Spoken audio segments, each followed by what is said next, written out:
Good evening. The meeting of the Monroe Township Board of Education will come to order. Please stand for the Pledge of Allegiance. I pledge allegiance to the flag of the United States of America and to the republic for which it stands, one nation, under God, indivisible, with liberty and justice for all. May we have a roll call, Mr. Gorski?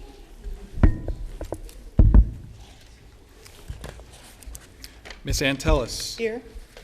Ms. Arminio. Here. Mr. Braverman. Here. Mr. Chiarella. Mr. Kaufman. Here.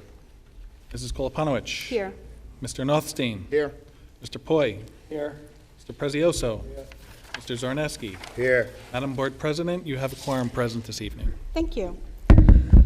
In accordance with the provisions of the New Jersey Open Public Meetings Law, the Monroe Township Board of Education has caused notice of this meeting to be published by having the date, time, and place thereof posted March 28, 2014, 1 at all schools, 2 Home News Tribune, 3 Cranberry Press, 4 filed with the clerk of the municipality.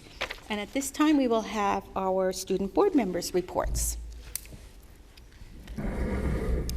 Good evening. On April 2nd, schools around the district wore blue to support and show their tolerance for autism awareness. And April 2nd was also National Autism Awareness Day. At Oak Tree, a great deal of learning takes place outside of the classroom. On April 9th, 10th, and 11th, the Enviromobile will visit the school, and the students will learn more about how to take care of the earth through the township-funded program. Author Darrell Cobb visited Oak Tree on April 1st and talked to the students about life as an author. Oak Tree will be attending a Walk for Autism on April 27th at the middle school, where there will also be a carnival and a day of fun. Oak Tree's work on their community garden will begin May 10th. At Woodland, they're taking place in Drop Everything and Read, a national month-long celebration of reading designed to remind students to make reading a priority in their lives, and that's starting on April 11th.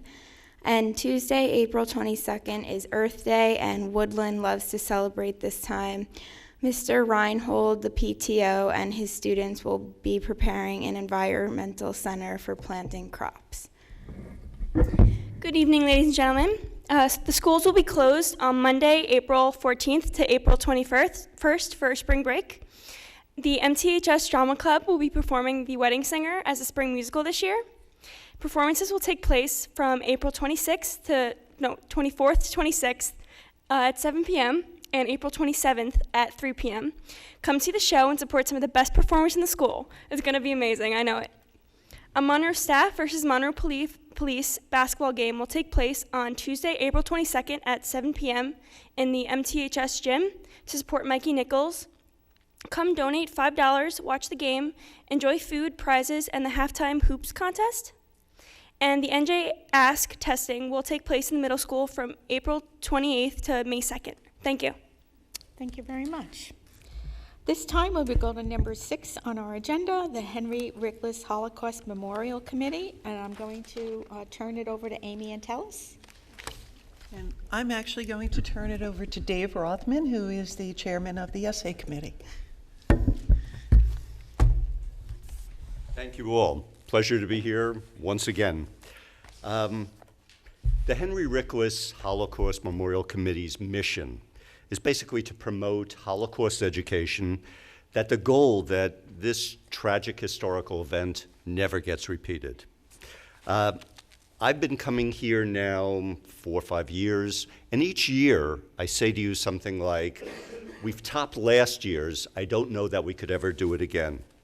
So 3 years ago, I came here and told you we had 132 essays out of your freshman class. And they have so much else to do, finals, everything else. The fact they took the time, we were impressed.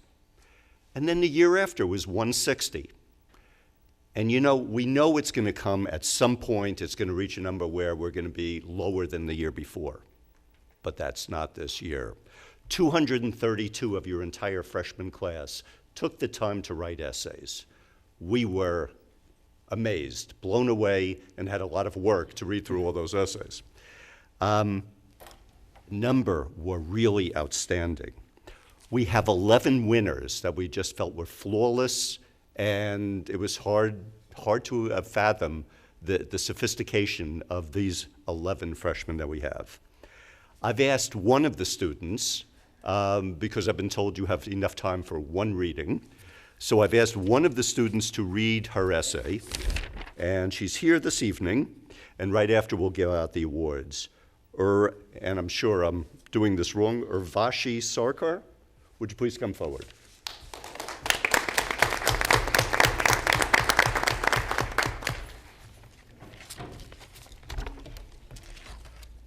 Listening to the voices of the Holocaust survivors. No, not survivors. These people are beyond survivors. Before I listened to these stories, I'd referred to them just to be Holocaust survivors. But after listening to their personal accounts, I realized today that they were champions, they were warriors, and they were winners. Although I will never be able to describe what these winners had went through, I will try my best. Just to think of the unimaginable horror, pain, and fear that these people faced surpassed my belief. I can sit here for hours, maybe even days, trying to absorb how this could have happened. Sitting there, wondering how much hate has to go through someone's mind to conduct such a heinous crime. To speculate this event is horrifying. Imagine being a toddler, watching your own mother dying. Imagining the woman who gave birth to you, who has been there at every step of your life, suffer because she gave up her meals for you. Being a child that hasn't even seen the world yet, and going through this horrible nightmare is alarming. Being a human, all the steps you have to take to develop relationships, solidifying yourself as a person, even as simple as learning right from wrong, vanish just with a single blow of one person. The strength that it takes to hold on and believe that everything will come back to normal is incredibly hard to contain. But these people did have that willpower, and they believed that they could love again. The Holocaust targeted people who were imperfect or non-Germanic. Every single person on this earth is different. Not one person on this earth has the perfect personality, the perfect skin, the perfect hair, or perfect life. It is what is different between us that brings us together. The Holocaust only demonstrated how discrimination failed, and accepting one's differences is a better path to take. Although this is a cliche, it is universally true. From this experience, there was one lesson, that on the face of this earth, there are two types of people, good and bad. The only way to differentiate between them is to look into their heart. By no means should there be any discrimination based on race, color, or orientation. It is true that we learn from our mistakes, but this one mistake caused millions of innocent people to die. These people had fought the battle between love and hate. As always, love prevailed. These people have faced the absolute extreme of what a human can go through. Throughout the mere 15 years that I've lived on this world, the most remarkable words I've heard today. Just to think about what these people have seen, experienced, and felt gives me heartache and tears. But to think that these people can come back and tell us to love is what makes you stronger as a person.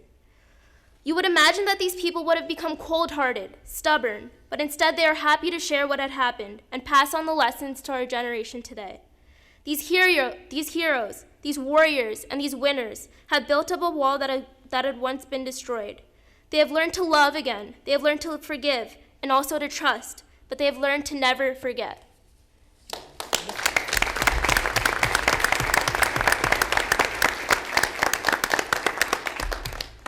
You can't say anything but wow when you hear that. I want to mention as well two important people, Matt DeFilippis, Bonnie Casaletto, have just been instrumental in making this seamless, and I want to thank them and thank the board for having them work on it. So appreciate it as well. And now, the best part. Let's hand out some awards. Question 1, what would you do or say if you came in contact with a Holocaust denier? Alexis Land and Marissa Grasso, please come forward.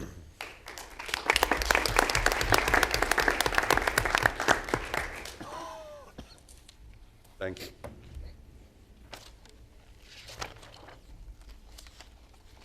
Okay. Question 2, could something like the Holocaust ever happen again? and here in the United States. Emmett Patel.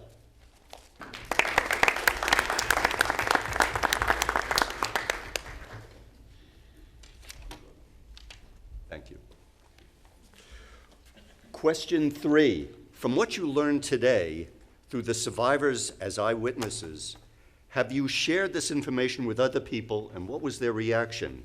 We have Iram, and I believe her last name is Yasmin, and Christopher Cerniglia.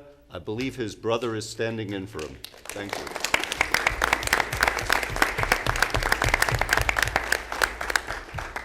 Thank you, Matt. Question 4, why is it important for students to learn about the Holocaust, and how do you carry these lessons into today's world? We've just spoken to Ershavi Sarkar, come back up, and Connor Smith.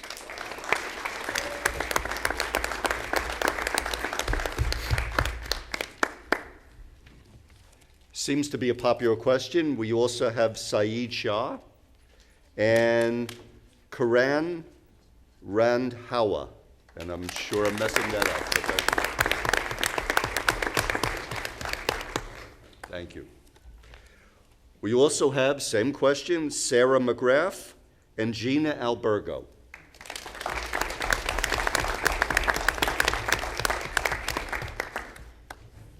Are we missing someone? Are you Sarah or Gina? Gina. So Sarah, Matt wins that. Thank you. That's our presentation for this year. June 2nd, your new freshman class will have the program again. So thank you again. Thank you. We've always had a really good partnership between the Rickless Foundation and the school board, and we thank you, and we look forward to reading the rest of these essays. My mistake. I just happened to bring. We have the copies. We have. You've got? These are, Yes. you can give those out to the I will. public. In case anybody in the audience would like them. Great idea. Over here. Thank you. Right over here. Okay, at this time, we will go and continue our spotlight on our schools, and we will have the high school today. And Dr. Hamilton, would you like to introduce the principal? It is with great pleasure that I present to some and introduce to others our high school principal, Mr. Rob Goodall.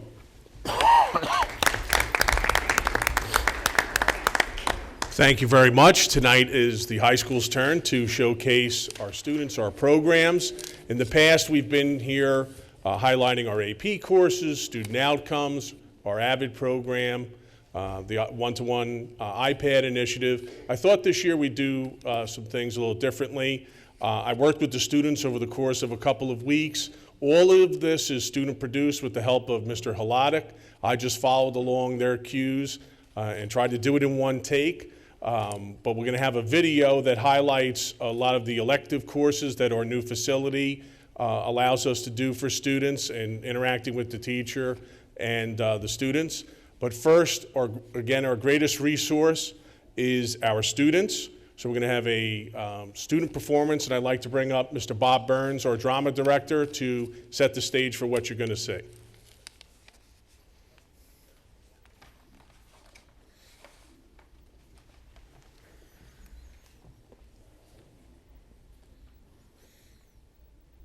All right, good evening. We're going to do a scene from our spring musical, The Wedding Singer. If you're familiar with the movie, then you have some idea what's going on. This is the song, If I Told You.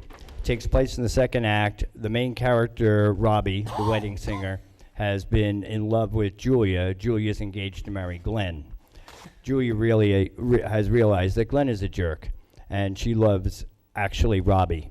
So this scene takes place, Brianna Bryce plays Julia, Gabby Chiminia plays her mother, Angie. They will be over here, which is Julia's bedroom. Robbie will be over here, which is a park. On the stage, they are actually much further apart. Okay, also in the scene are Robbie's two cohorts in the band, Sammy, played by Peter Toto, and George, played by Xavier Oh, crap. Peter Toto and Xavier Polo. Something like that. Is it? Facing out at the audience. Oh, okay. Stay here and see. While they're getting ready, just know that we will go right to the video presentation right after they're finished for the sake of time. Okay?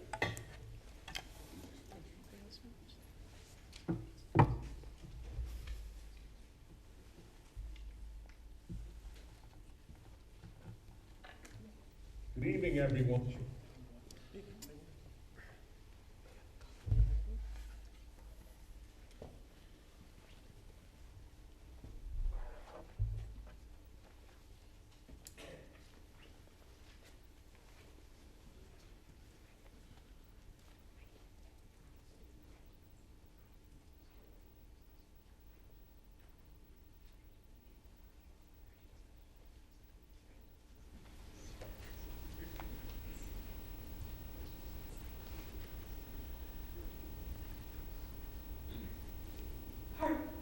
Just perfect. What's wrong? I don't like the dress because it's too late to change your mind now. No, the dress is fine. It's just... Oh, thank God! You scared me. Mom, do you really like Glenn? What's not to like? He's rich, he's handsome, he's charming, he's rich. And now he's really got it all because he's got you. Honey, what's wrong? I don't know if I'm in love with him anymore. Why? What happened? I just don't know if he's the right man for me. And I've been spending a lot of time with this other guy, Robbie Hart.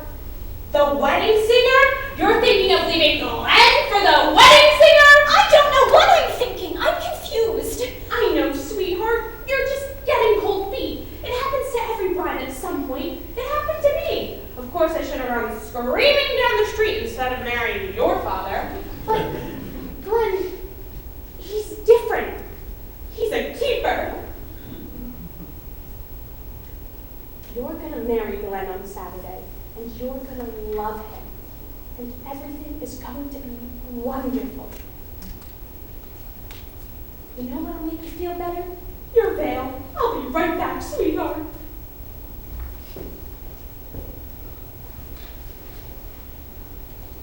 Hello. Pleased to meet you. I'm Mrs. Glenn Goulia. Hi, I'm Julia Goulia. Julia Goulia. Julia Goulia?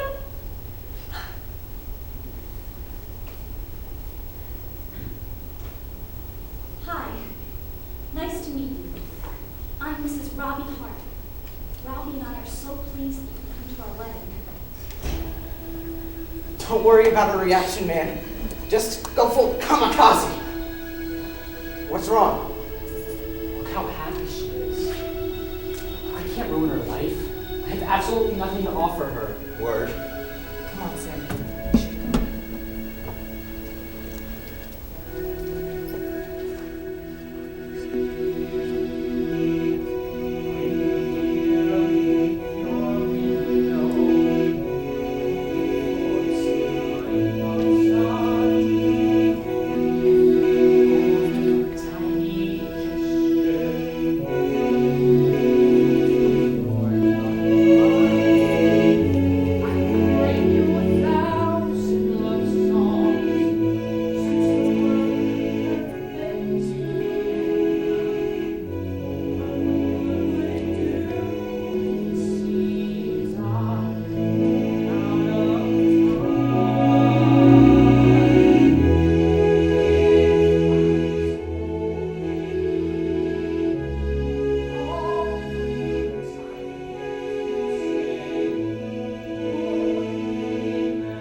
evening, everyone. My name is Rob Goodall, and I'm the principal of Monroe Township High School.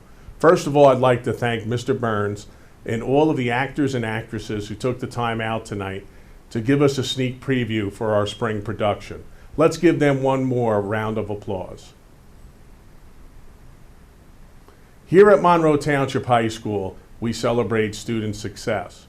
And in the past, we have presented to you a number of different programs and highlights that are important to us at the high school.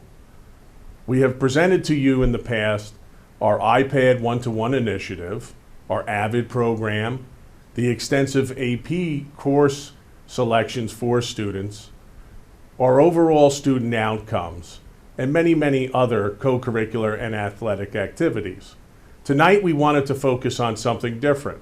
Some of our career-based elective programs aimed at giving students a career focus or potential major in college that will translate and transfer out into the workplace for them. Why don't you come with me and I'll show you what's available to our students. I'm currently standing outside the Monroe Township High School Performing Arts Center, where we enjoy many wonderful performances from our students and within the community.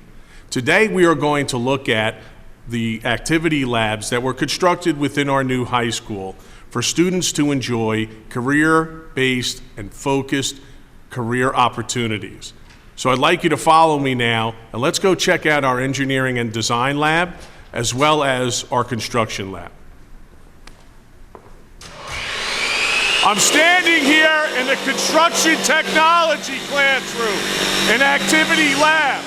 Here in the construction tech class, the kids learn elements of construction and also civil engineering, which is a really up-and-coming component of being an engineer in the 21st century. At this time, I'd like to introduce their teacher, Mr. Dan Lombardi. Hi. Mr. Lombardi, thank you for allowing us to come into your classroom today. What could you tell us about the class and what the kids learn? The kids learn all about the construction field. They learn about framing, they learn about plumbing, they learn about electric, they learn about roofing, siding, sheathing, everything that has to do with the house, basically, they learn about. And how has, since we transitioned over to this new lab, the elements of this classroom contributed to what the kids can learn? Has it been a good thing? It's been great. They have a nice outside area where they can learn, they can work, they can be safe, they can work in the lab and go out from here, and it's just all around a great experience for them. Well, Mr. Lombardi, we want to appreciate everything that you do here. Thank you for allowing us to come into your classroom. No problem. I'm currently standing in our engineering lab in our Principles of Engineering and Design course, which is the first course offered in the Project Lead the Way sequence, which is a coalition of pre-engineering design students all across America that do obviously engineering activities that will segue them into a engineering major when they get to school, and then eventually a career path in the engineering field. I'd like to bring in the teacher, Mr. Mark Snow. Mr. Snow, what do the kids learn in this class? This is the second level engineering course. It's all about trying to get more hands-on skills and applying them to their design skills that they get the first year. We also go over a lot higher level math, science, that sort of thing, kind of integrate it all together. And then we sort of wrap that up into hands-on projects. So we can let Matt here kind of go over and explain something that he's working on. Okay, so the general idea is a generator powered by the bike. The alternator is going to provide the power, which is going to charge the battery. And what we did is we added an extra chain to the bike, and we're going to weld the gear onto here, so this chain, when we pedal the bike, will spin the alternator and charge the battery. Well, I want to thank you for allowing us to visit your classroom today. And now off to our next lab. I'm down here in the Monroe Township High School Culinary Kitchen, here with our chef, Ms. Amanda Doherty, who's been with us 3 years since we've come to the new building. And tell me a little bit about our culinary program. It started out as early as the 9th grade when lots of our students choose to take the foods class, which is really training kids the very basics of how to read a recipe, how to do your basic knife cuts, how to learn about different types of food and food preparation techniques. Then they go on to, if they choose, they can do International Gourmet, where they learn food from all around the world, and they really get to step up their cooking skills. They can also choose to take Culinary Arts, which is where they get to work in this state-of-the-art kitchen. This is the nicest kitchen I've ever worked in my life, the most well-equipped, and it's such a pleasure to be able to work in here. In Culinary Arts, the kids learn how, again, they're working on their skills. They're learning how to serve customers, how to do catering events, and we really get to work with teachers and different events that are catered by our program. How about the students themselves? Do you see a trend, those kids who are involved in the program, going towards the service industry once they leave here? We have some kids that go on to like Johnson & Wales, or they'd certainly be eligible to go to the Culinary Institute of America. We have kids that are going on to restaurant management. For a restaurant manager to have cooking experience as well as management experience is going to be absolutely invaluable to them in life. Well, I could see right from this that you have a lot of experiences. I've overcooked mine, and yours looks perfect. So, perfection. On that note, we're going to talk to one of our students who's involved in the culinary program. All right. I'm currently here with one of our current culinary students, Alicia, who is in her second year with the program, and she has developed a expertise in the area of baking. Alicia, how has these classes helped you as part of something that you may consider doing in the future? Well, since my first class that I took here, I've actually gotten a job at the bakery, and I've been connecting the things that I'm learning in this class with my job outside. And just the class itself, it's been showing me even things outside of the bakery that I could possibly advance to. And so do you see potentially you doing this after you graduate from Monroe Township High School? Yeah, definitely. It's definitely one of my higher up options. I enjoy it, and I look forward to it every day. Okay, well, here's a great success of our culinary program, and you can catch her down at Ben Doker's after school working there. She's one of their best employees. I'm standing outside our wing that houses our 3 business classes, in which is part of our Business Law and Government Academy. In the Business Law and Government Academy, we've assembled a basket of business classes for students who are interested in business.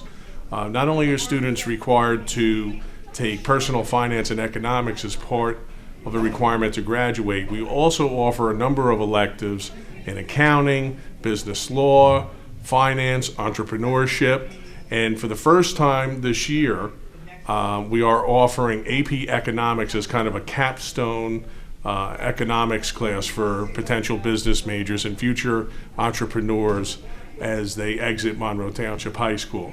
So let's go take a look at what's going on in Mr. Meralda's AP Economics class.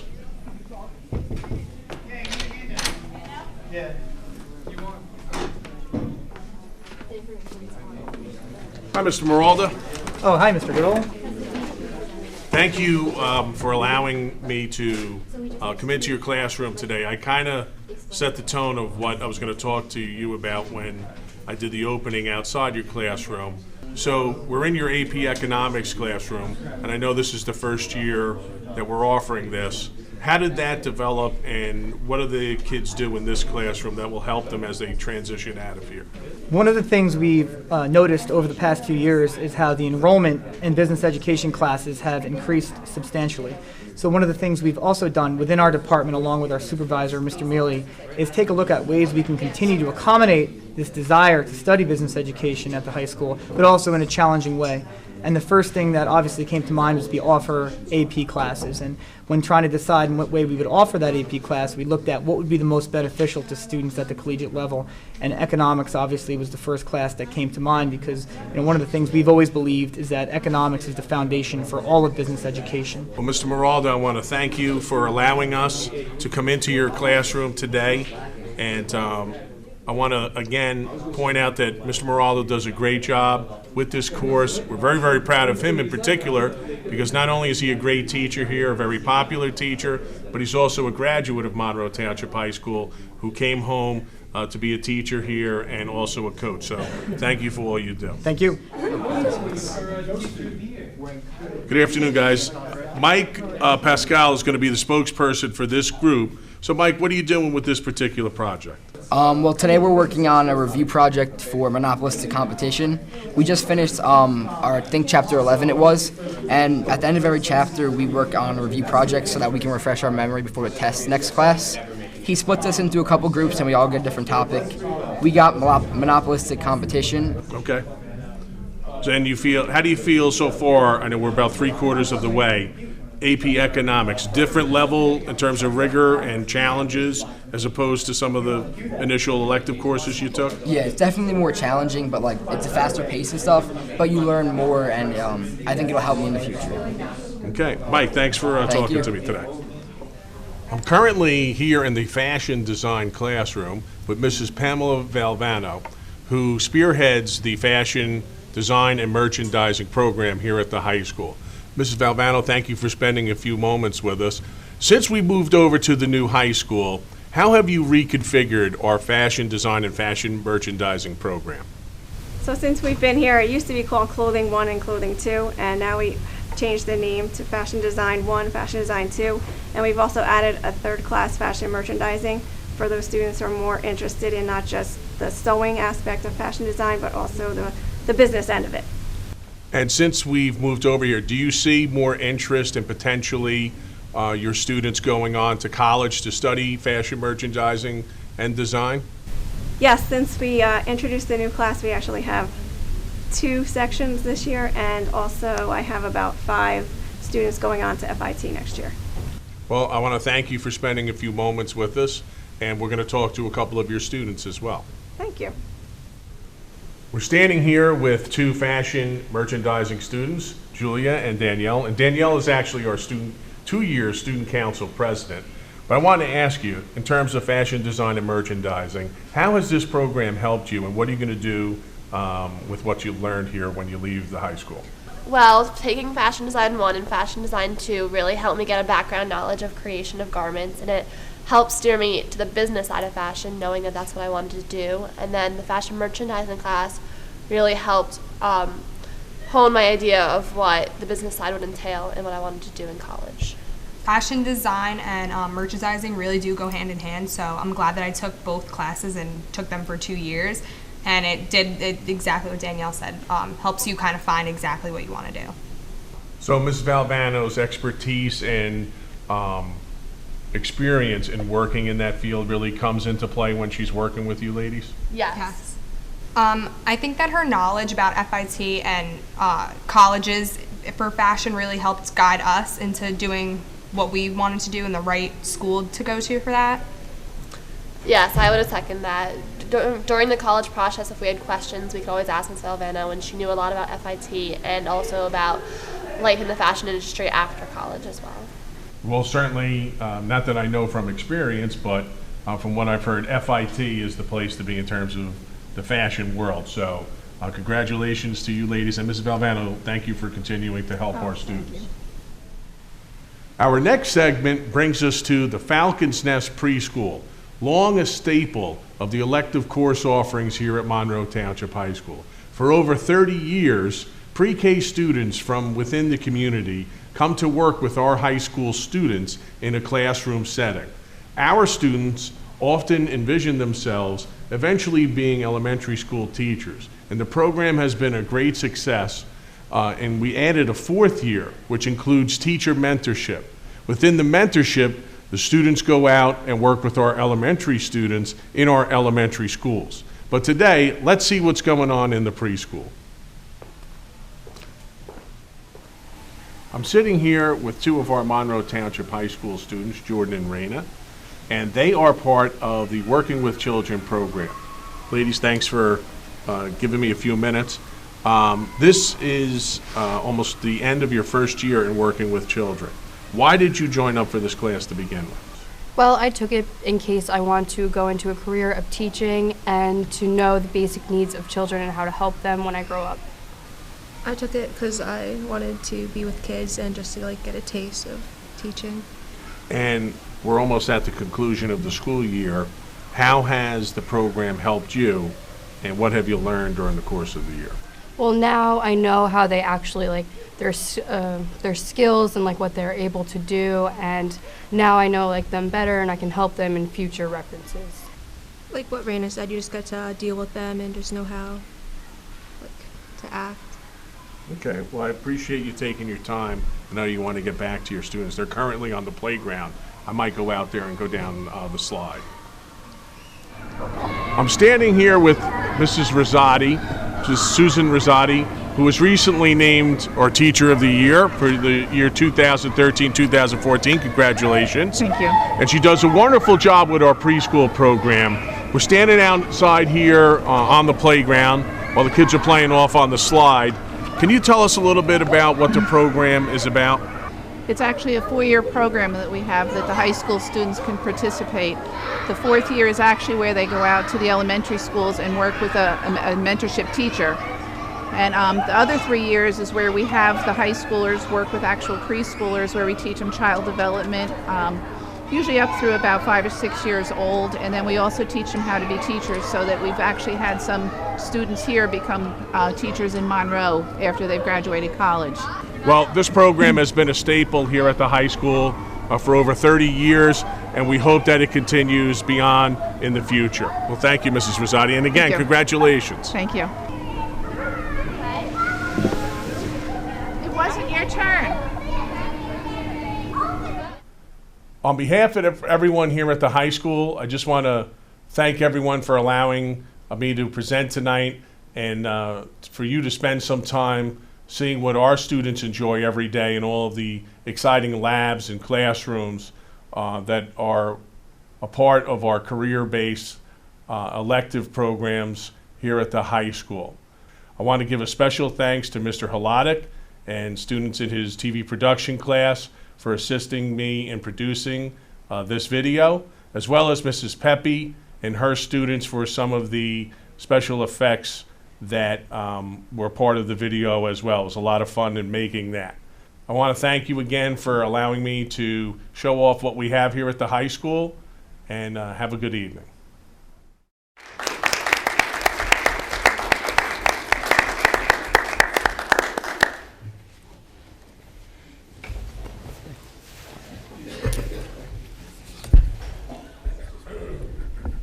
So again, thank you for letting me present again. And the kids did everything, the production, TV production, all the special effects, the telegami, which I really, really appreciate, made me look 20 years younger. I don't know if my head is that large, but you have to take the good with the bad. So I just want to thank you for allowing me to showcase a lot of the teachers who usually you don't hear about and see the great things that they're doing down there. But thank you again for letting me do that. Any questions or anything? Or thank you for your patience. I know it was a little long, but we could have done that for 7 hours. Thank you very much, because it gives all of us a chance to see exactly all the great programs and the opportunities our kids have in the high school that many of us don't really have an idea. And a lot of that we didn't have over at the older building, so the new facility allowed us to come over here and provide those programs. So, and thank you again for your continued support.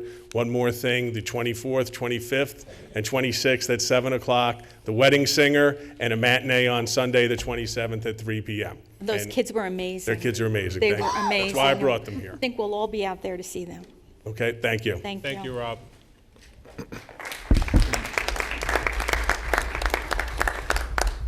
Okay, at this time we will have an iBooks presentation. I believe Dr. Gorman is going to be handling that. Good evening, everybody. Last year, we conducted a digital textbook research project in collaboration with Pearson Research and Efficacy Group, and the Board of Education supported that endeavor. And tonight, we'd like to showcase and highlight the results of that quantitative study. So tonight, from Pearson, we have Marcy Bogman, Mark Staloff, and Marian Ann Pillock. They'll give you about a 10-minute presentation and entertain any questions that you might have based off of the results of the survey. Marcy?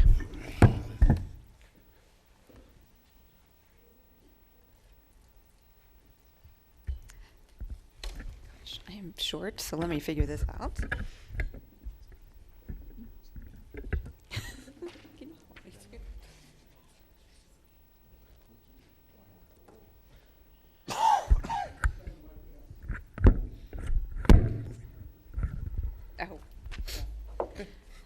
Well, it was a hard act to follow after everything you guys just presented, and then this. So thank you for having me tonight. My name's Marcy Bachman, and I'm the director of the Program Efficacy Group at Pearson Education.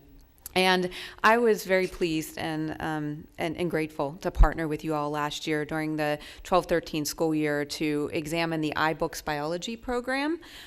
We partnered with you all and a school that was in South Carolina, so you were part of a more national effort to examine how the iBooks program impacted student achievement. And as Dr. Gorman indicated, tonight I'm going to share the results with you.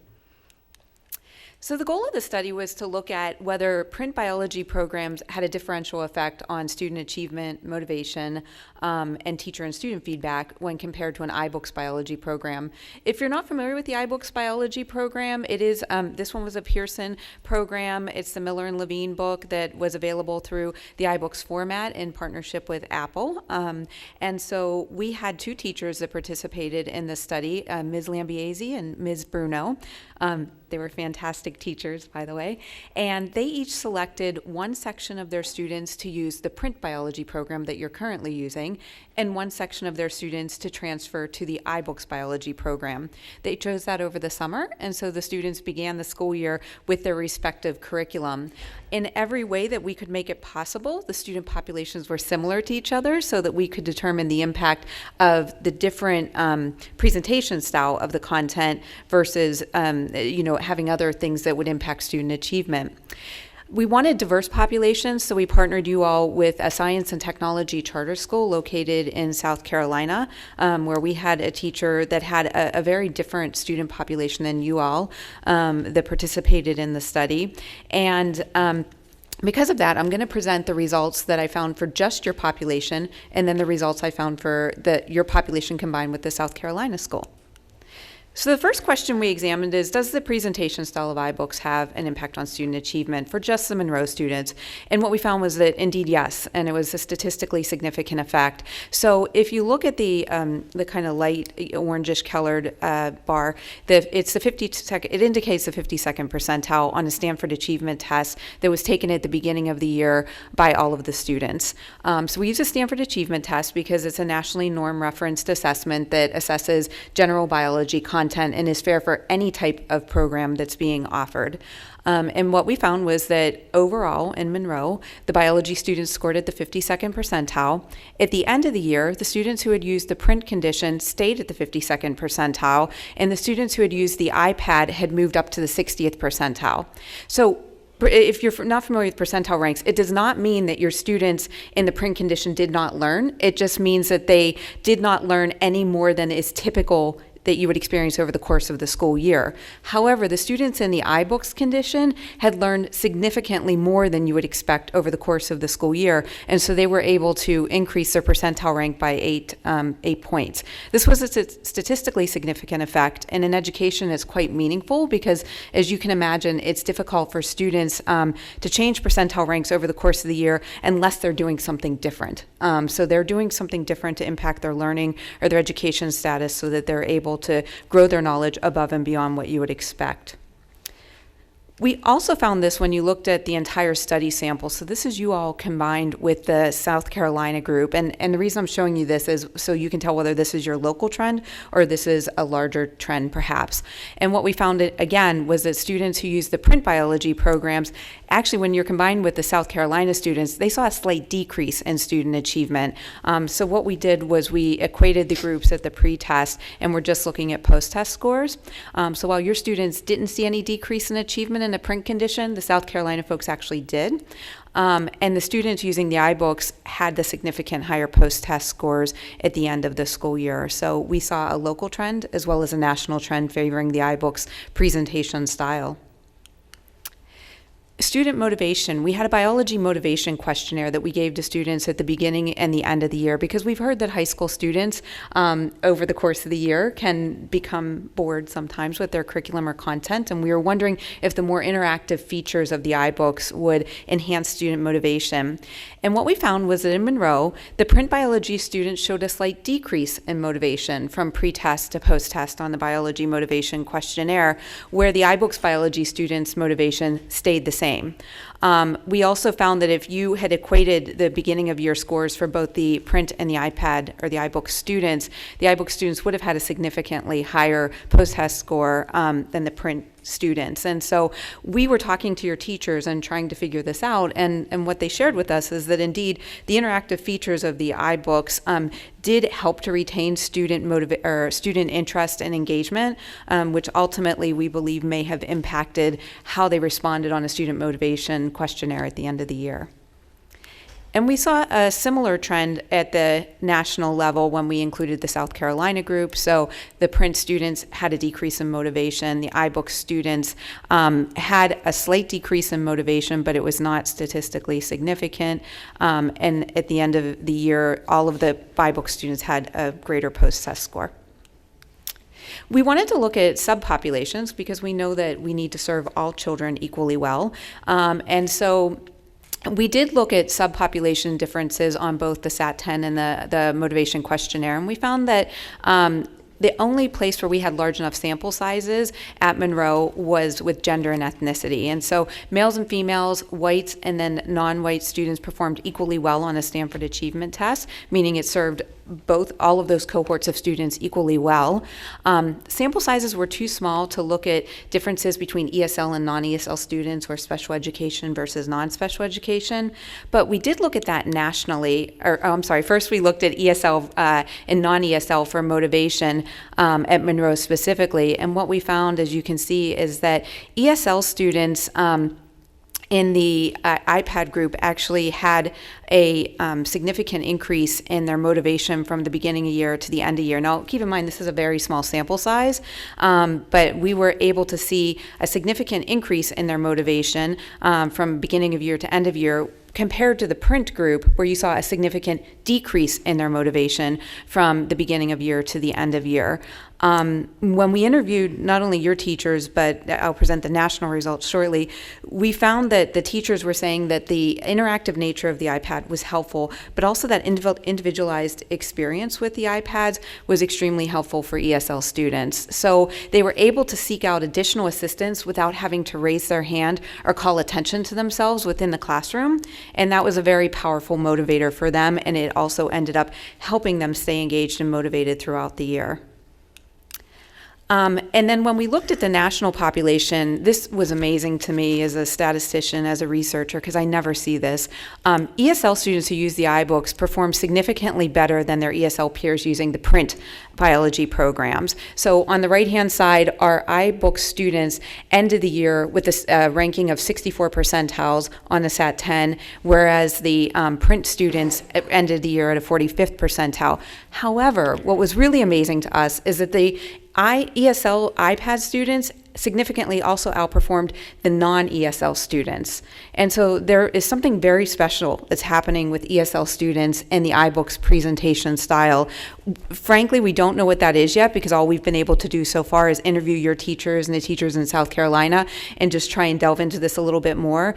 But based on these indicators, Pearson is going to do a much larger study with ESL students to try and determine what is going on that is enhancing the learning environment of ESL students, so that we can further try and zero in on that and offer this to ESL students more widely.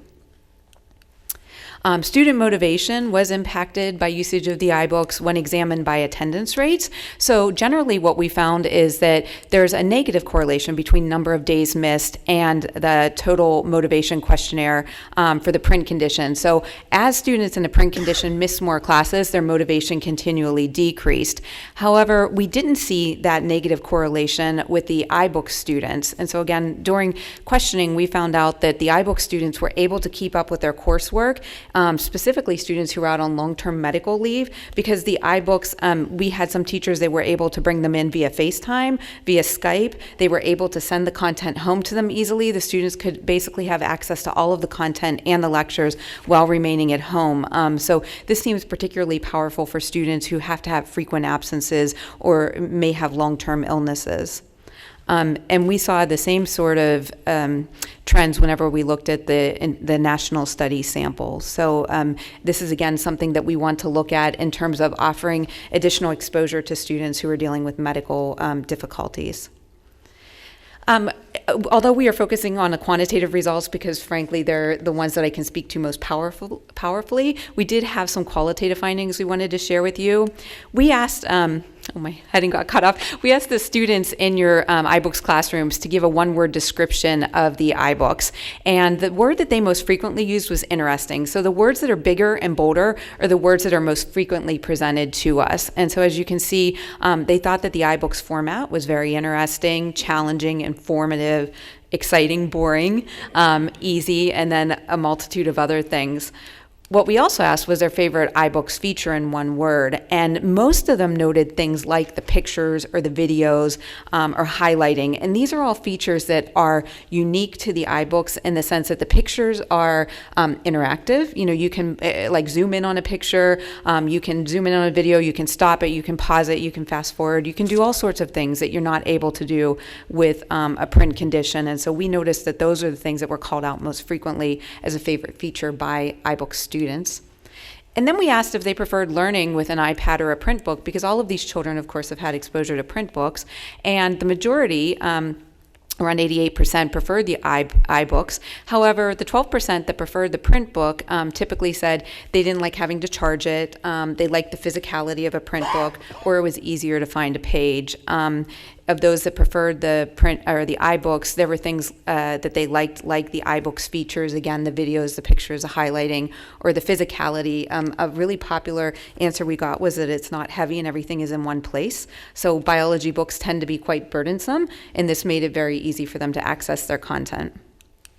I would just like to give a very special thanks to Ms. Bruno and Ms. Lambiese. They spent a lot of time and energy on this study. They submitted monthly observation or monthly implementation logs. They allowed me to observe them, and they answered endless questions. And so we're deeply appreciative of their dedication to this project. And also, frankly, as you guys know, it doesn't matter what content we provide if we don't have good teachers. And from my perspective, they were amazing teachers. So we were very proud to partner with them. We'd also like to thank Mr. Goodall and Ms. Burke and Ms. Drest and especially Dr. Gorman.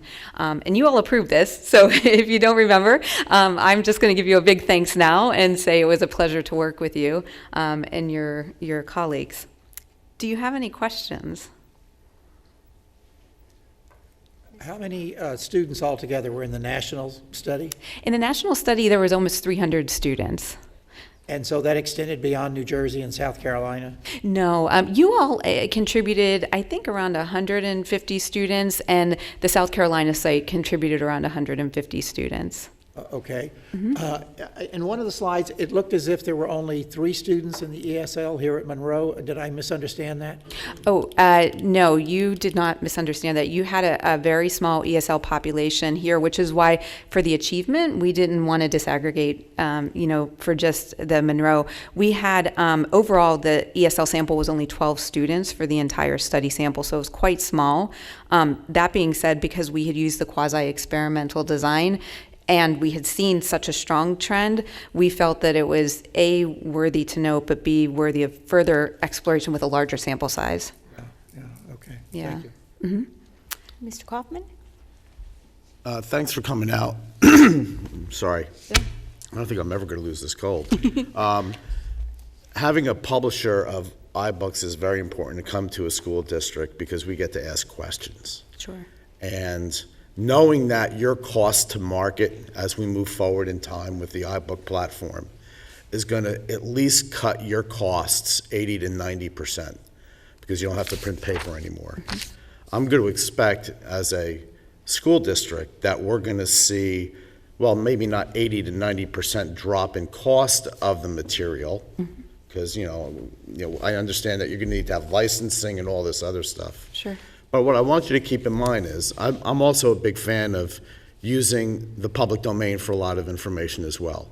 I mean, if I need to learn cellular mitosis, I can get 50 sites in 2 seconds, and we can move along and go forward.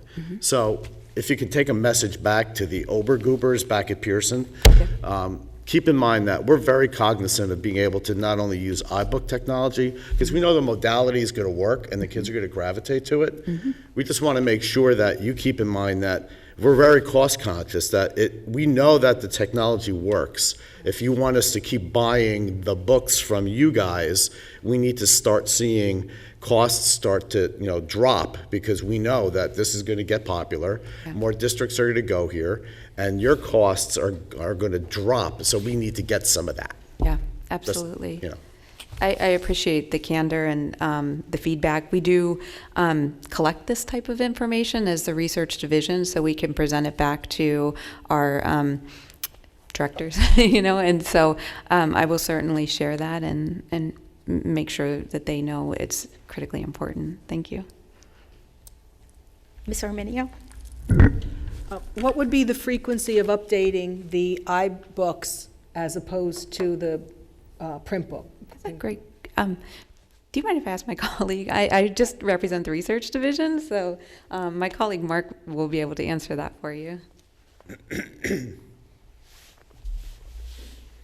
So to answer your question, typically a print book can be used for 6, 8, or 10 years. With a digital format, I'd see probably more of a move to every maybe 2 or 3 years for updates based on the improvements in the technology and the results we see from feedback from people who are using the books in the classroom.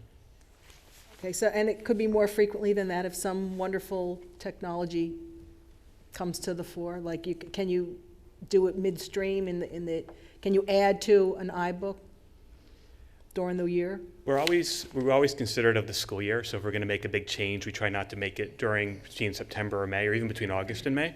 But over the summer, that does give us the opportunity to introduce changes, and they would be available. Okay, thank you. Anyone else? Okay, thank you. Thanks so much.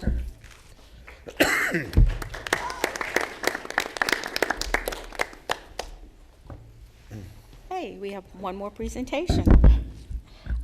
We will have a board discussion of space for special services and professional development needs. I believe Mr. Jerry Tague will be giving that presentation. Is that correct?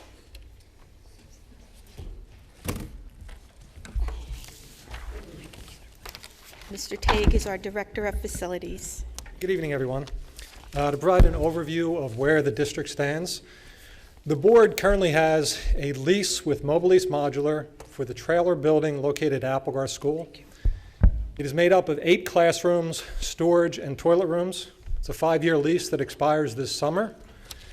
The monthly lease or rent cost on that is $16,581. At the last Buildings and Grounds Transportation Committee meeting, the board directed that we consider terminating that lease and moving both the Special Services operation and Dr. Gorman's Staff Development Training Center to another location. Mr. Gorski and I spoke to representatives of Mobile Lease Modular to see what we could do to possibly extend the lease. They presented a couple options. One was that if the board wanted to continue with the same building for another 60-month commitment, that they would offer that to us for an amount of $7,400 per month, from $16,500 down to $7,400. When we talked with Dr. Gorman and Marietta Riella from the Special Service Department about what their needs are, the building is about 9,600 square feet, and their needs are about half that currently, about 5,000 square feet. So we went back to Mobile Lease Modular and said, what could you do for us if we cut the building in half? We'd let you come and take half of your trailers back. For that, they said they could reduce their price down to $5,600 a month. So those are options that the board has considered. The board has also talked about the possibility of leasing office space, either in this community or Jamesburg, possibly purchasing a facility or a lease purchase option of some sort. Mr. Gorski and I have conferred with the board's legal counsel, and they've indicated that the board is able to negotiate a lease for up to a 5-year period, should that be the direction that you want to go in. So you have a lot of options before you. Based on the direction we received at the last meeting, we notified the trailer company that we would not be continuing the lease. So that means this summer they're going to come and pull the trailers. They actually have another district that they're going to recycle them to. And Dr. Gorman and Ms. Viola need a place to go. So the board is going to have some dialogue tonight about options. Okay, so you need an answer tonight from the board on which direction we want to go as to using the trailers or getting rid of the trailers and looking for leasing space. Actually, at the committee meeting, the direction was to release the contract, so we notified the contractor of that, and they've put in motion the process of getting ready to remove the trailers. So come this summer, what we have in those trailers is on the street if we don't have anywhere for it to go. Okay, so now we're looking as to where we want to move them, like leasing a facility? Correct. Okay. Does anybody want to make a motion because we need to have a motion in a second before we can have discussion? So moved. Second. What's the motion? I moved that we talk about it. Okay. And I'll second we talk about it. All right. It was good. It was good, right? Yeah, it's very good. Motion on the floor to talk about where we're going to put the personnel pupil services. Is there any discussion? Have you brought us Amy? any options? I know that we had talked about possibly looking at buildings for rent, for lease, to purchase, to... We have talked to several realtors and leasing companies as we talked last time, and the options are endless. There's a lot of property to lease in this town if that's the direction the board wants to go. There are also several buildings for sale. We've looked at everything from the Jamesburg Post Office to the commercial office building that's next to it. The board has inquired about the former Jamesburg High School. There's also some property on Applegarth Road. Your options are endless. It really is a matter of, do you want to move to a lease? Do you want to move to a lease purchase? Do you want to move to an outright purchase? Well, I think that that's hard for us to really decide until we actually see some numbers in front of us. Have you seen anything that you think would be viable that... If the board wants to lease, there's plenty of property that we have seen in the Forest Gate Commons area that is available. We have seen properties that range from as low as $2,000 a month up to $8,000 to $10,000 a month, depending on the size and the amenities that you want in the facility. Mr. Prezioso? $2,000 and up, what's the square footage that we're looking at for something like, I know you said that we could get half the trailers for $5,600 a month. We looked at a 1,500 square foot. Excuse me, 1,500? We've looked at between 1,500 and 3,000 square foot. Those range from $1,700 a month. Former physician's office on the Applegarth Road strip mall. In the Forest Gate Center Drive, you're looking at $7,500 a month for 3,000 square feet. It's all over the place. It really depends on what the board wants, what direction the board wants to go in. You have many options. Mr. Gorski? Madam, one thing for the board to consider that we discussed in the BG&T Building Grounds Transportation Committee is that we've explored, we haven't really in-depth visited and seen a lot of commercial space that's available, but we know that for a fraction of the almost $17,000 a month that we're paying now for the trailers, somewhere in the $4,000, $5,000, $6,000 range, you could go to the landlord and get a custom space to fit exactly your needs, and it's basically move-in ready. When you start talking about lease purchasing a building or constructing something, it's unlikely that the time horizon that we have with the trailers being removed this summer will be able to accommodate that. So, we could, one thing for the board to consider is to explore leasing commercial space and doing so at a fraction of what we're paying now. Mr. Boyd? I'm not clear on these. Have we determined how much space we actually need? You've said how much space is available commercially, but in terms of our needs, how much square footage do we actually need? Dr. Gorman and Ms. Ruella addressed the committee in February, and I believe you're looking in the 5,000 square foot range to meet current needs. And about how many rooms? Oh, I'm sorry. I thought you were done. And how many square feet are available in the annex at the Mill Lake School? None currently. That's used as the But Mecca. I mean, if that school were available, how many? That's in excess of 5,000 square feet. Okay, because I think before the board could make any decision, we need to look at, and I had previously suggested that this information be developed, even though I was not a member of the Building and Grounds Committee. I had suggested that we have a study done in terms of the cost of the MECA program that we have operating and what it's bringing in terms of how many years it's going to take to basically absolve that loan that we made to them, as opposed to simply vacating the MECA program and using that for this project that you're talking about. And I think, we would be remiss if we did not have that information. So I would like for us to have that information for further consideration. I'm also a little disappointed, unless I misunderstood. It sounded to me as if you have notified the trailer leasing company to remove those trailers. Is that correct? As directed by the board, yes. As directed by whom? The board, at the Building and Grounds Did the board actually vote on that? At the Buildings and Grounds Committee meeting. But I didn't think the Building and Grounds Committee could make any decision. I didn't think any committee could make any decision. So I'm a little disturbed by the fact that it seems that we've already taken action prior to board approval to grant that action be taken. So I just bring that to your attention. Thank you. Michelle, did you have a question? Well, I have a couple questions. I was at the Buildings and Grounds meeting, and I know it was on a discussion, and there may be a time frame factor, but I do agree that the board as a whole should be discussing it and voting on the actions taken. Also, I do think that before we can take any further action, if we want to take action tonight about, and it may be too late or it's already in process, about the trailers, perhaps we can put a resolution on. But aside from that, I think we need a lot more detail about where to go, why we're going, and if there anything else in any of our current facilities that we can use to adjust to give us space. Now, the other question I have is, of the 5,000 square feet that we need, how many will serve students, actual students will be in that space? Or is this just office and administrative?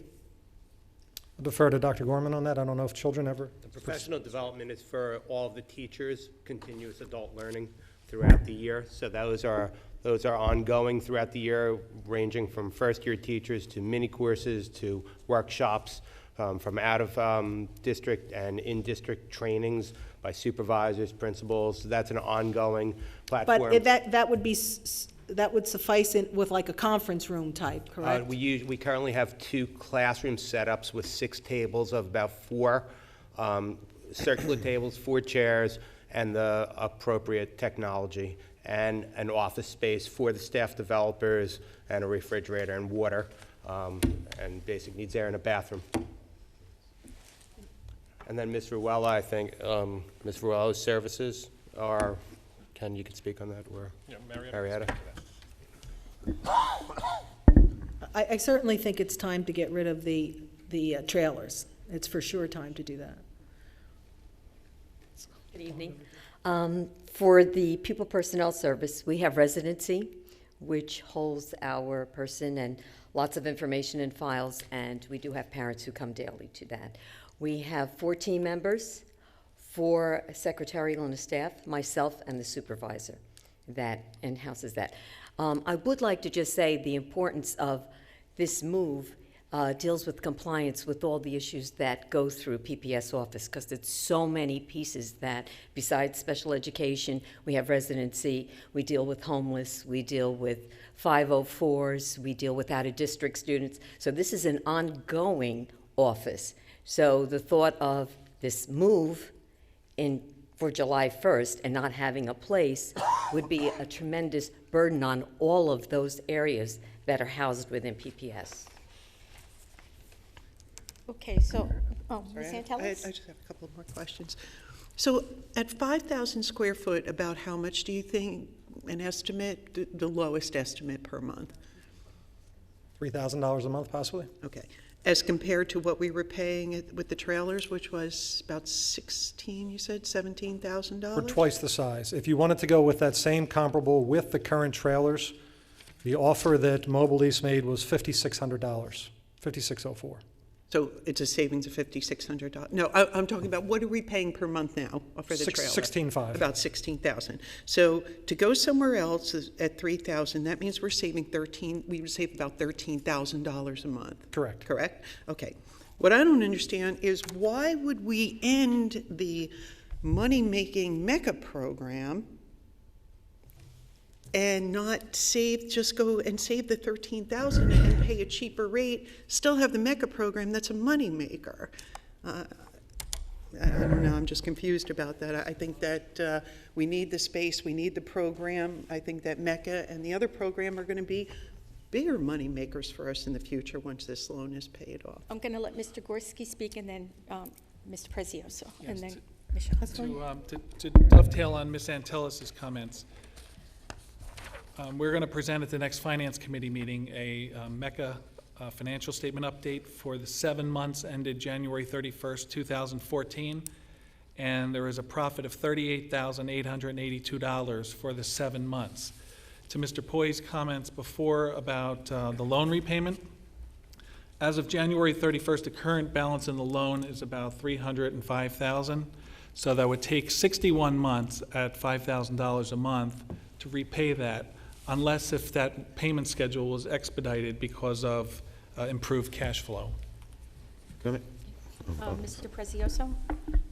As the MECA program grows and the kindergarten program, aren't we going to need more space if we're looking to take over and grow and expand? MECA the building has a capacity for students. So it is not likely that we will be able to grow the program beyond what the building is capable of accommodating.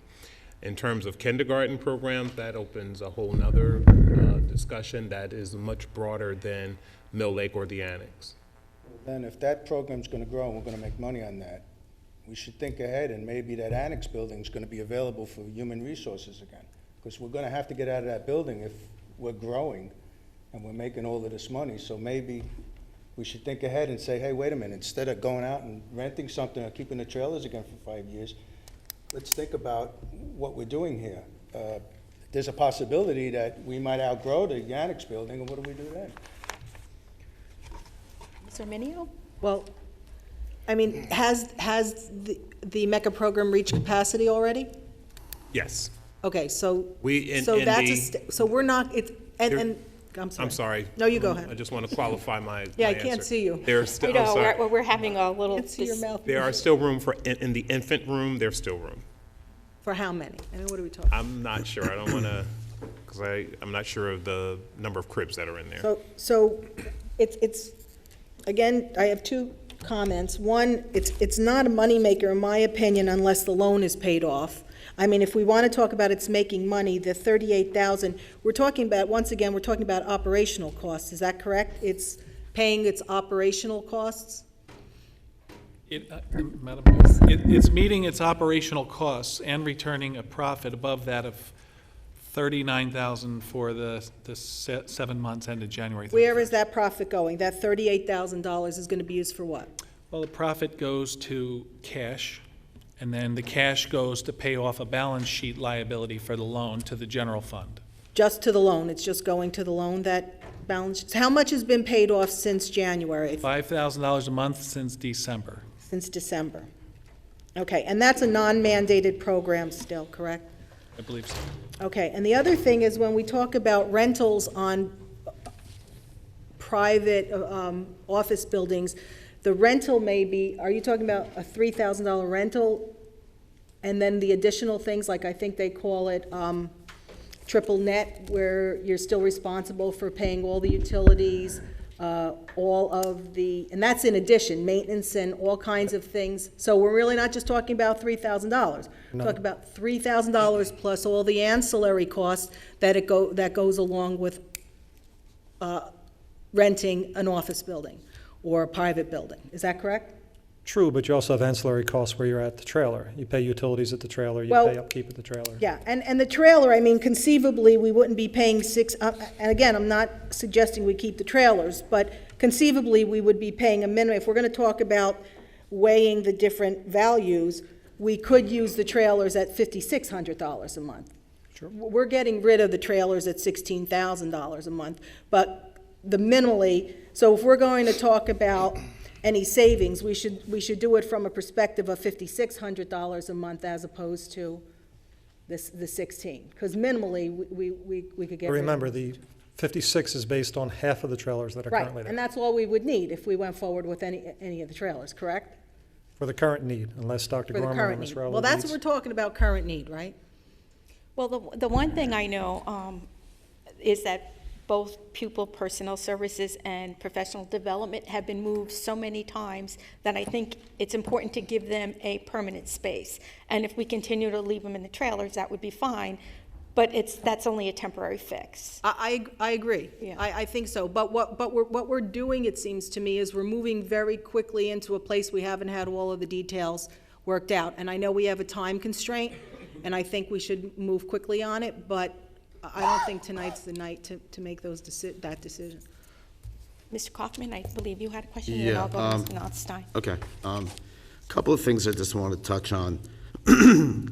Couple board members mentioned the growth situation, and if we, exceed the capacity of the Mecca Center.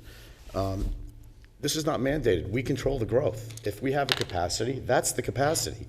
If you want to control it anyway, increase the cost. That's what business would do.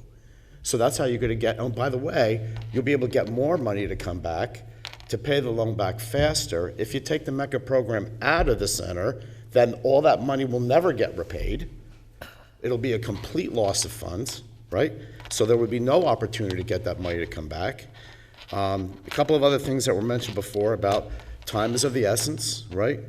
If we're pulling the trailers out of there, I'm hoping somebody brought up the fact at B&G that what are we going to do about the students that are coming to Applegarth from Oak Tree? Where the fifth, third graders, right? Where are they going to go now? What's the solution there? Because they're coming. We're worrying about moving our staff members out of the building to find 5,000 square feet or whatever we need. It's pretty much, I mean, maybe I'm missing something. You're going to have to find something quick, as in a lease, maybe a 1 or 2 year lease, to put these people somewhere if the trailers are physically not going to be there anymore, right? So I think we just really have to focus on what are the immediate needs. If MECA is making money, is it making money? Yes, sir. Okay. If it's making money, it's going to return the cost that we laid out to the program to begin with. Growth is not an issue because we control the growth. The other issue is once we decide to take over the before and after school program, depending on how you deploy that, you may have space opened up at MECA because now it'll be decentralized, right? It'll be at all the different schools, so you'll have more room for the other kids, which will bring in more money the other way. You gotta start thinking about the whole picture. The hip bone's connected to the thigh bone here. We gotta figure out what we need to do for these guys for September, right? Let's focus on that. Mr. Notstein is next. Just to kind of follow up with a little what Mr. Poi was getting at, I think. If we had not done this MECA program, as of June 30th, we would be looking at a $200,000 drop in our costs. Is that an accurate statement? Because the trailers were only mandated to June 30th. So they would go away because pupil services and professional development would be where MECA is. if we had not done the MECA program, correct? I believe that's correct when you consider immediate need, yes, that's correct. Immediately, you could send the trailers back, and if MECA was not in the annex at Mill Lake, you could host special services and I think have ample space for Dr. Gorman. Is that correct, Doctor? I'm basically saying if we never did MECA, if we left everything as it was, we were mandated by the trailers by June 30th, that was our lease agreement. June 30th, they were going away. So if we did not do MECA, we would be seeing a $200,000 increase or a reduction in our costs. That's accurate, correct? That's fair to say, yes. Okay, so based on that, we really need to look and see how much MECA is making. Because unless it's making $200,000 a year now, we are actually losing money. Now, it's a little bit of a circular logic, I get that, but if a business plan was done at the time that MECA was introduced, we would have been able to project this out, and we wouldn't be sitting here where we are now. However, we are here now. So I just want to make it a point that we need to notice that when we talk about banding these $200,000 around that we're already spending, we really wouldn't be spending it if we didn't have MECA. That's all I'm saying. So we really need and the $300,000 loan too we wouldn't have. So MECA really isn't as profitable as it appears. So maybe we need to rethink how we're doing this. And I think, as Mr. Prezioso mentioned, about possibly expanding MECA if we need to make more money. And if we're looking for facilities, this might be the time to start thinking along those lines, kind of like what Mr. Kaufman said. Mr. Poi? The conversation reminds me a bit of a similar conversation that took place back when MECA was first being established, where there was a rush to make a decision because we had to hire certain people and get certain things going. And I just can't believe that here we are again, we're having to rush to make a decision because the trailers are leaving this summer. Now, we have known that for years, that we were facing the end of this lease for years, and here we are with a couple of months left, and we're going to have to rush to make a decision. I say shame on us that we let that happen. There should have been more foresight. This should have been being discussed months ago so that we're not in the situation that we're in now, that we have to hurry up and make a decision without having all the information that we're asking for. I simply want to bring that point out.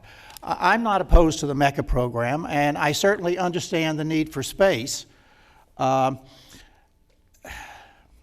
I think we need to look at, as Mr. Nostine has mentioned here, I think we need to look at how much is MECA bringing in as compared to what these other alternatives are costing us, and what is the difference? You know, are we making money, losing money? Is it a draw? I mean, we don't know that right now. At least I don't. I don't see it on paper. You know, and I'm a visual person that likes to see it on paper. So I just bring those points up, but I am greatly distressed that, one, we've made a move to remove the trailers without board authorization to do so. And secondly, we are now being rushed to make a decision because those trailers are gone this summer. Mr. Tague, what would happen if the board decided not to get rid of the trailers? Could you go back to them and say that we're going to keep them? You have that option. The board has a contract that expires this summer. There's nothing in the contract that mandates the contractor extend the lease to them. Mike and I went to them to get rates, and I've been waiting on direction on what to do. We could go back to the trailer company tomorrow and say, the board has changed their mind, they would like to keep them. They might change their numbers. Well, Mr. Gorski? Sorry, thank you. I would just like to say, from a financial perspective, the option of keeping the trailers is probably one of the worst in my opinion, because we've seen these trailers dismantled after they've been in service this many years, and it's not in the condition that you would really expect a facility of ours to be in. They're not meant to last that long. They're energy hogs. They're subject to mold. And in this case, these are costing almost $17,000, not even considering the utility costs. So it seems from a financial perspective that the choice to send the trailers back at this point, you have a lot of better options to replace them with. And we act on a motion, so if any board member wanted to make a motion to get rid of or keep the trailers, they can do that now. We can have that discussion. And if I may, Kathy, Sure. I'd like to just, I think I would be remiss if I didn't just bring something to your awareness regarding MECA. Since the inception of MECA, there has been discussion about its efficacy, its feasibility, financial feasibility. And one of the things that we are challenged with is the perception about the support of MECA by the board and its fate. So that there are people who have expressed interest in enrolling in MECA, but they're apprehensive because they don't know if they will be put in a quandary at the last minute that MECA will be closed because it's not supported by the board. So while the discourse is certainly a good discourse, at some point it would be advantageous if the board is going to support MECA to pledge that support so that the program can grow and so that people will know that it's supported by the board. Because otherwise we're creating a potential situation where we're losing the opportunity to raise more revenue because there's conflict about the support from the board and whether or not the program will be left intact, which means that if the board decided to close MECA, folks were in a quandary because now spaces are so limited for youngsters, and people, it's not the kind of thing where you can just call up the next day and you have an option for childcare. It takes time to research and find viable options. So I just wanted to put that on your radar. Mr. Notstein? Unfortunately, as Dr. Hamilton has stated about the board support or non-support of MECA, that is an inherent problem when a board goes ahead and does something like this. There's no guarantee that in the next election we're going to get people on this board that don't want MECA and it's gone. So pledging the support is only as good as the board that's currently here, and that is an unfortunate situation. But again, that's what happens when you do have an enterprise type of project like this. I mean, nothing can be guaranteed more than the next election. So, I understand and I feel the pain of the people that want a 5 or 10 year commitment, but we can't give them that. That's just not realistic, unfortunately. So. Ms. Arminio? Yes, I would like to agree with Mr. Kaufman about the whole picture, and I think that's essential. We need the details of the whole picture, however, not the abstract of the whole picture. I think one of the things that if MECA doesn't survive, it's primarily because the details of MECA and the business plan was not set forth originally, and it was not clear to either the public or the board, I think, at times. So I agree that we need a full-blown picture of what our needs are, what our financial position is, and we need to talk about things as a whole, as Mr. Kaufman said, not compartmentalize these things. Each one of them in a compartment has its own merit. We need to see the pros and cons of each thing as a whole, because that will give us our financial basis for making a decision and the details. So I totally agree with getting the big picture, but a detailed, properly constructed, budgeted picture in order for us to make good decisions for the future. Because, again, we keep spending money, that I think we need to be more responsible about how we put these programs forward and try to think either the unintended consequences or the potential consequences before we make these financial decisions. Thank you. We're just totally off track. We came here to talk about getting rid of the trailer and getting space for these people. That trailer is horrible. If anybody has ever been in there, and I've been in there, there's no heat in there. In the winter, we ask parents to come register their children in a place that has no heat. They're sitting in hallways. The floors are buckling. We came to talk about this tonight. We didn't come here to talk about Mecca. We didn't come here to talk about space and plans. We came here to talk about getting space soon for these people. To keep these trailers would be a waste of money. So why don't we get back on track and start talking about renting space for pupil personnel services? Ms. Armenio? The problem is we keep talking about things in crises. And I think that if we want to talk about getting rid of the trailers, that's one issue. I can vote on that tonight. But if we keep talking about things in crises, and it makes our decisions that much more difficult, and I think that much more problematic for the future, for future decisions. Mr. Tay, would it be an option to dismantle those trailers? I agree 100% with Ms. Antelis. They got to go. They're horrible. Would it be a possibility to have them to spend the $55,000 that it's going to cost us to dismantle them? That's part of the dismantling fee, and have them bring in half the amount brand spanking new, and then lower our costs per month based on that. We get brand spanking new trailers. We got a 5-year lease, and we're better off. Is that an option? We can inquire. I'm going to bet the rate's going to be at that $17,000, $18,000 a No, month. it would be rate. half the size. Well, I don't think it'll be the $5,000 though. I don't think we'll be that lucky. It might be a little more than that. Right now, you're dealing with a lease extension. If you're talking about a full-blown new project, there are bid laws that would have to be dealt with. You'd have to put together a bid package on that, go out, publicly bid it as a new project. Couldn't be done for this summer. And the cost would far exceed if you started from scratch with a new project. If I'm correct, Ms. Antelis, I believe you're the chair of Buildings and Grounds, that the Buildings and Grounds Committee unanimously voted or said that they would want to get rid of the trailers. The agreement, it was not voted on, but the consensus was that the entire committee wanted to get rid of the trailers. So if somebody wants to bring... What was the consensus? I didn't hear anybody say they didn't want to get rid of it. So isn't that mean that the consensus is that everybody wanted to? I never heard anybody speak up and say, don't get rid of it. That's what my impression was, that everybody had said at that meeting that we should get rid of the trailers. Mr. Rothstein?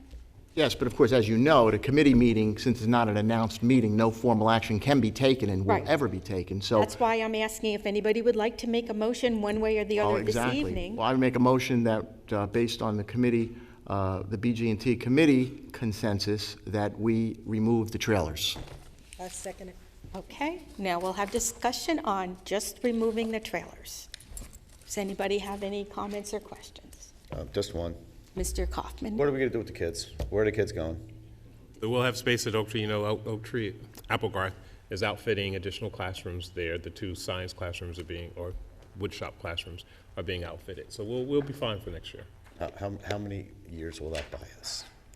We also have space in Oak Tree. So I think based on my projections, which are a little different than demographers would suggest recommendations, I think we're probably going to be good for about 2 years there, and then we're going to need another plan.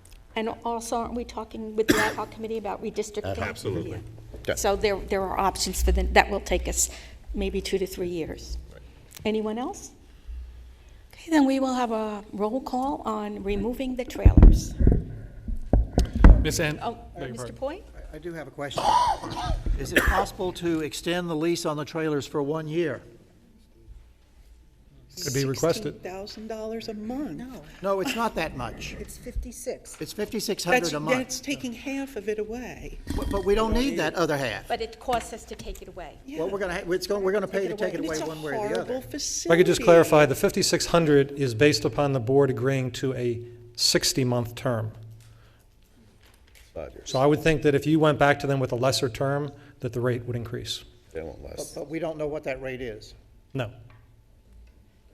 Mr. Prezioso, did you have a question? Okay. No more questions? We'll have a roll call. roll call is to remove the trailers at the expiration of the lease. Ms. Antelis? Yes. Ms. Arminio? Yes. Mr. Braverman? Yes. Mr. Zarneski? Yes. Mr. Kaufman? Yes, but can he vote on that one? No, but there's always a disclosure in. Okay. Yeah, we took care of it. Okay.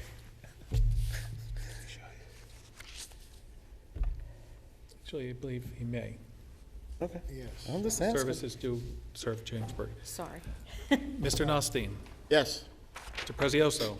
I'm voting no because I would like to know if we have other options. So noted. Mr. Poi. No for comments that I've already made. Mrs. Koloponowicz. Yes. Madam Board President, motion to remove the trailers at the expiration of the lease passes. Okay. Now I'd like to make a motion that we start looking for rental space of 5,000 square feet for pupil personnel services. Second. And professional development. And professional development, sorry. Okay. Second. Okay, second by Mr. Kaufman. Now, there comments or dis- questions? Ms. Arminio? I don't know if it's, with Robert's rules, if we could table this until we get more information on all these things. I cannot see voting for this just today. The motion to table is a priority motion. Do we need a second and then a majority? Second. Okay, so there's no conversation, so the motion to table this conversation until we get more information. And we'll just have a roll call on that. Motion is to table the conversation about seeking rental space. Moved by Mr. Arminio, second by Mr. Poi. Mr. Discussion on the tabling? No. No. No, just goes to a vote. Discussion on No. the table? No. Ms. Antelis? No. Ms. Arminio? Yes. Mr. Braverman? Mr. Zarneski? No. Mr. Kaufman? No. Mr. Nostine? Yes. Mr. Prezioso? Yes. Mr. Poi? Yes. Mrs. Koloponowicz? No. Madam Board President, motion to table does not pass. Okay, so we're back to the original motion about having space looked at, whether we lease space, lease to purchase, and then have, I really don't want to put words in Ms. Antelis's mouth, to come back to the board with some information regarding that. Comments or questions? Mr. Notstein? Is this something that we should be doing in closed session? Because obviously Discussing money, yeah. we're discussing real estate, and I'm concerned with people knowing that we're in the market. The question, well, because we brought it to the attorney, the process of looking, we can talk about in public session. When we get down to the final legal aspects, we cannot discuss. I believe that's correct. Yes. Right. Mr. Zarneski? My voice the way it is, I'll make this really quick. We look at all the spaces that we have here in Monroe, the rental spaces, these trailers, after 5 years, 8 years, they fall apart. I've heard plenty of comments from people around that they do fall apart. I think what we need to do is find space for these people. I think all reality, we look for a year, 2-year lease somewhere, and then look for, in that meantime, look for a place to purchase at this point, because when you look at moving people around, it's a big inconvenience, not only to those people that work in the facility, but to the children also that they're trying to help. So I think a year, 2-year lease somewhere to accommodate their needs, and then look for a space where we can actually purchase in the future, looking at the long term. Let's not look at next year or the year after. Let's look at 5 years, 10 years down the road. And there's a cost every time we move someplace. There's an additional cost to us. Any other comments or questions? So we will, Mr. Kaufman? Yeah, I was just gonna say, so we're really looking, because you're gonna need something in September, right? Because you don't want to be in tents, I'm assuming. So really, we're not gonna be able to build anything by September. So the question is lease or buy? Don't have any money in the budget to buy it. You didn't anticipate this, right? Got a couple million lying around? Lease Okay. purchase, there's always that option. Madam? Yes, sir. Yeah, we discussed in Building Grounds Transportation the potential of lease purchasing a facility, a 5-year lease purchase, which, as we understand from speaking to our construction attorneys, can extend up to 5 years. So let's say, for example, you lease purchase a building for $1 million, you would be putting $200,000 plus interest into the budget each year for lease obligation, which is not dissimilar to what you're paying now for the trailer rent. Okay, excuse me, can I just comment? It's not September, it's July. PPS is open all year round. It's not that we have no children. We have ESY that will begin. We have our out-of-district students, residency. We have lots of people who will be coming for our new residents and any other residential issues that we deal with. We also maintain a lot of legal paperwork at that time, and we are dealing with compliance. So as we receive our mail is very important. So we are really thinking that we need something in June for us to move, because it does take quite a bit for us to pick up everyone that I did mention before and prepare that facility to receive residency, to receive information on the students. If there's an out-of-district student, as happened today, and school was half-day, parent wasn't home, they are sent to PPS. So we will then at that point in time take care of that child until we can get someone to come and pick that child up, and that happened to us today. So that is ongoing for us. We do not, when you think of school, everyone ends in June and the administration is usually the only one in the building. We continue. We have parent trainings for us. We have certain things for students. There's some professional development that continues in the summer. So I would ask that you be mindful that it's not September. It's when these trailers leave on July 1st. And it's very hard for us. We've moved 4 times in 6 years, and it's very difficult to just pack this all up in one day. And that's kind of what really happens. And it puts us at a disadvantage, all of the issues that we have within the department. Thanks. Anyone else? Mr. Kaufman? I'm just going to ask a question, only because we are. So the basement at the board office is full of filing cabinets. Yes, it is. Well, Madam, we certainly have our share of filing cabinets, but there are offices down there too, Right. for facility supervisors, and there's a newly renovated. So we don't have 5,000 square feet in any facility anywhere? Okay. Just making sure. Mr. Poi? I just want to clarify something Mr. Gorski said. Did he say that there is an option for lease purchase and it would run? Mr. Gorski? Well, the way a 5-year lease would work is basically excluding the interest. 20% of your purchase price would be a lease obligation in the current year budget.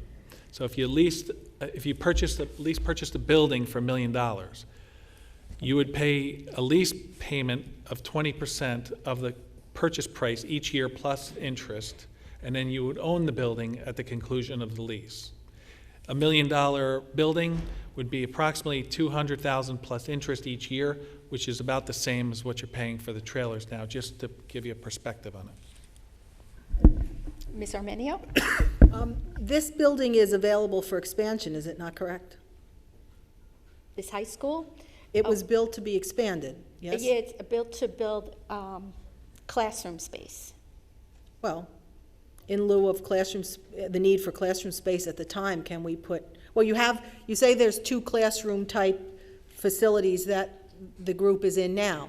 Can we just make classroom space? Is it a 3rd floor?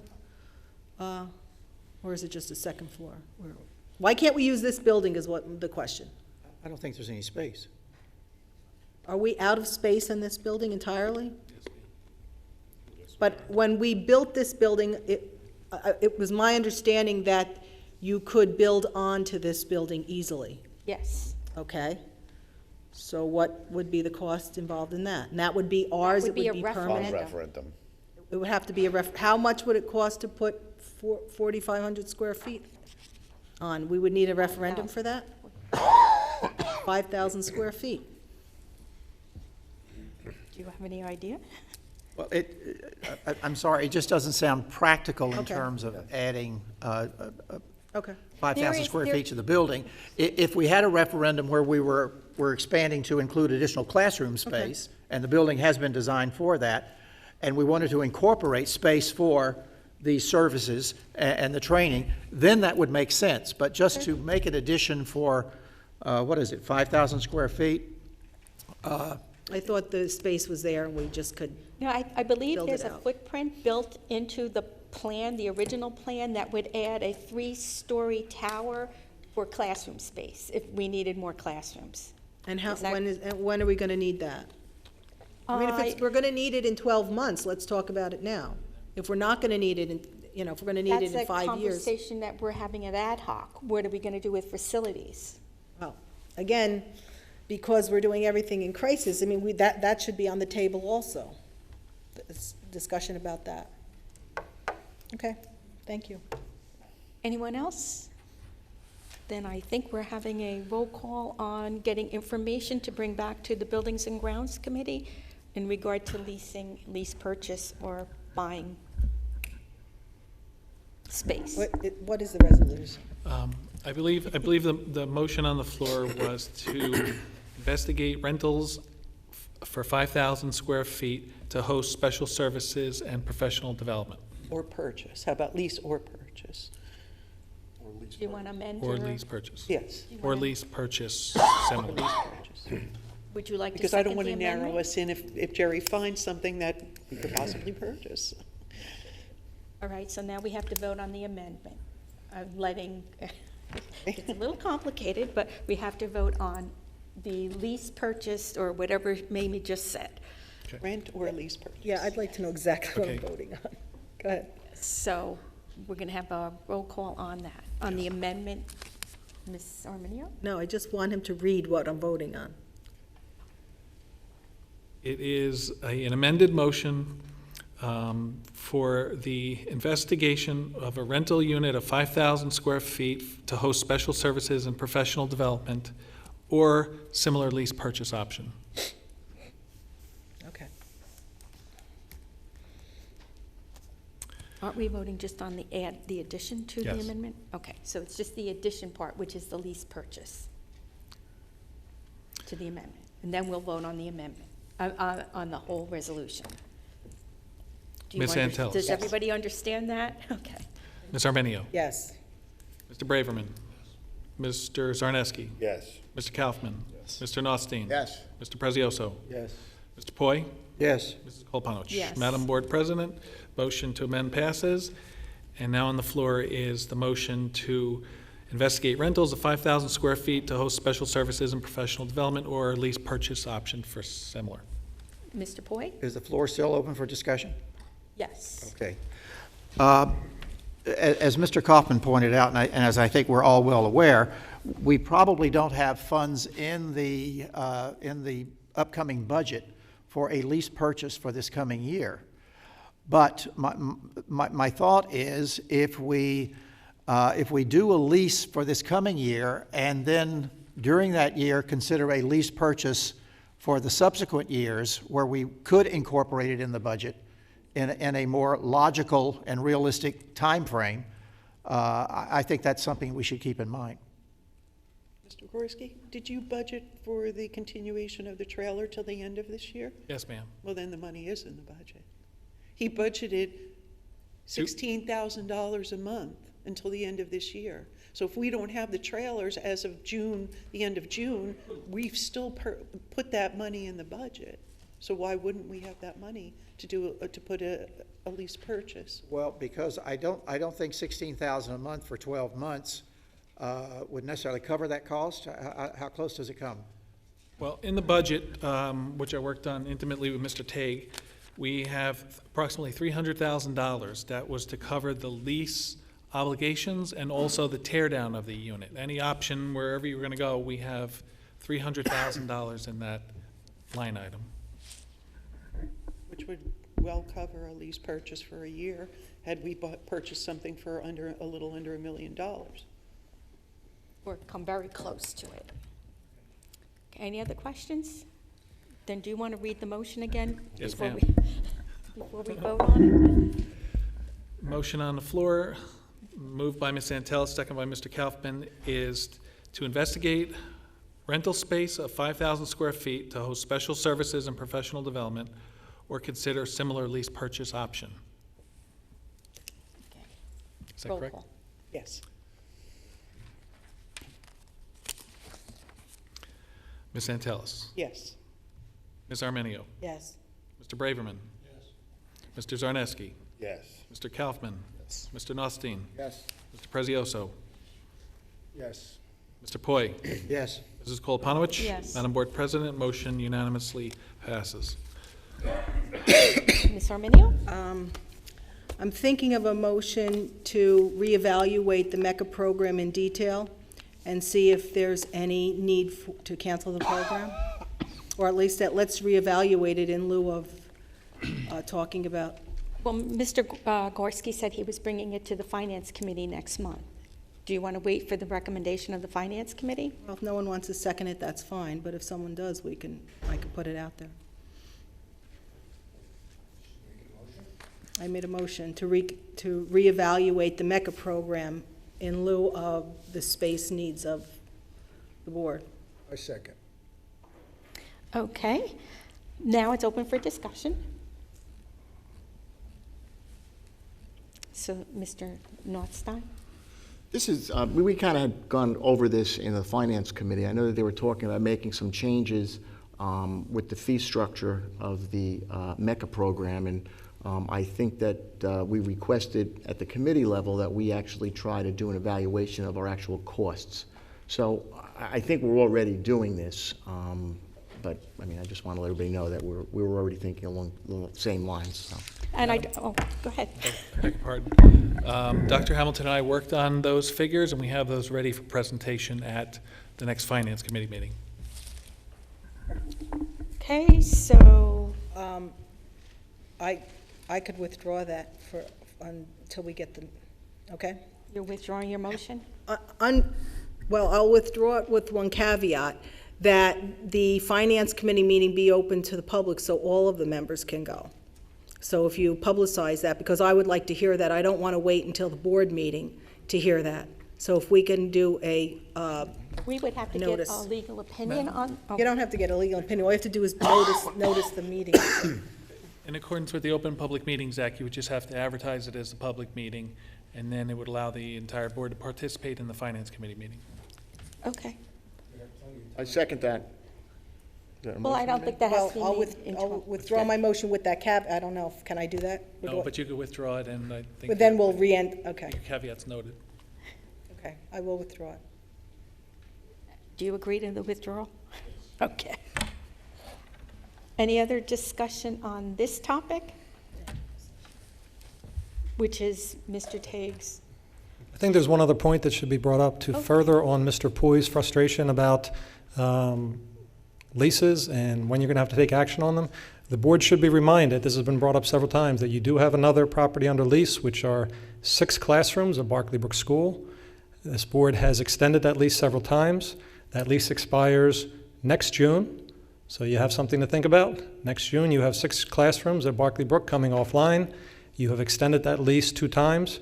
As the committee knows and the board knows, as we've reported, that trailer has deteriorated several times. We've had the contractor in to rebuild sections of it. I think come next June is going to be the last renewal you're going to want to do for that. So be forewarned that that is out there. Thank you. Thank you. Thank you. Thank you. Okay. Moving on with the agenda. I think we're up to public forum. Anyone from the public wishing to speak to the agenda, please come to the microphone, state your name and address for the record. We will adhere to our 3-minute limit. Hi, Stephen Ryback, 23 Riviera Drive. I'd like to talk on the discussion that was just made. You have 3 minutes. Okay. First, I'd like to thank Robert Goodall and his staff and his students for a fabulous presentation, and I'm looking forward to attending that play. When we talked about MECA a while ago, the reason why People Personnel Services was displaced into the trailers is because of MECA. And yet you don't count the cost of the trailers against the costs of MECA. You say MECA's making money, but you're not considering the rental of the trailers against that. Now you're looking to find different, more permanent space, and rightfully so. They need some place for People Personnel Services and professional development. But are you going to count the cost of that rental against the cost of MECA? Is MECA going to be self-sustaining enough to pay for those, the rental, or are the taxpayers paying for it? And finally, when we talk about facility use, we know that from your own study, within the next 5 years, you can expect over 900 new students. And yet we're having a a program that's not mandated, displace personnel, causing extra costs, are we going to be asked to build additional classrooms because Mecca is using classrooms, currently using classrooms? I mean, what's going on here? You're not, you're saying we're having a profit, but you're not counting the costs of rentals against the cost of running that program. You're not, it seems to me you're not considering the possibility of added space caused by this unfunded program. So I think you have a lot to consider, and I think you have a lot to be very open with yourselves as well as the public as far as costs. Thank you.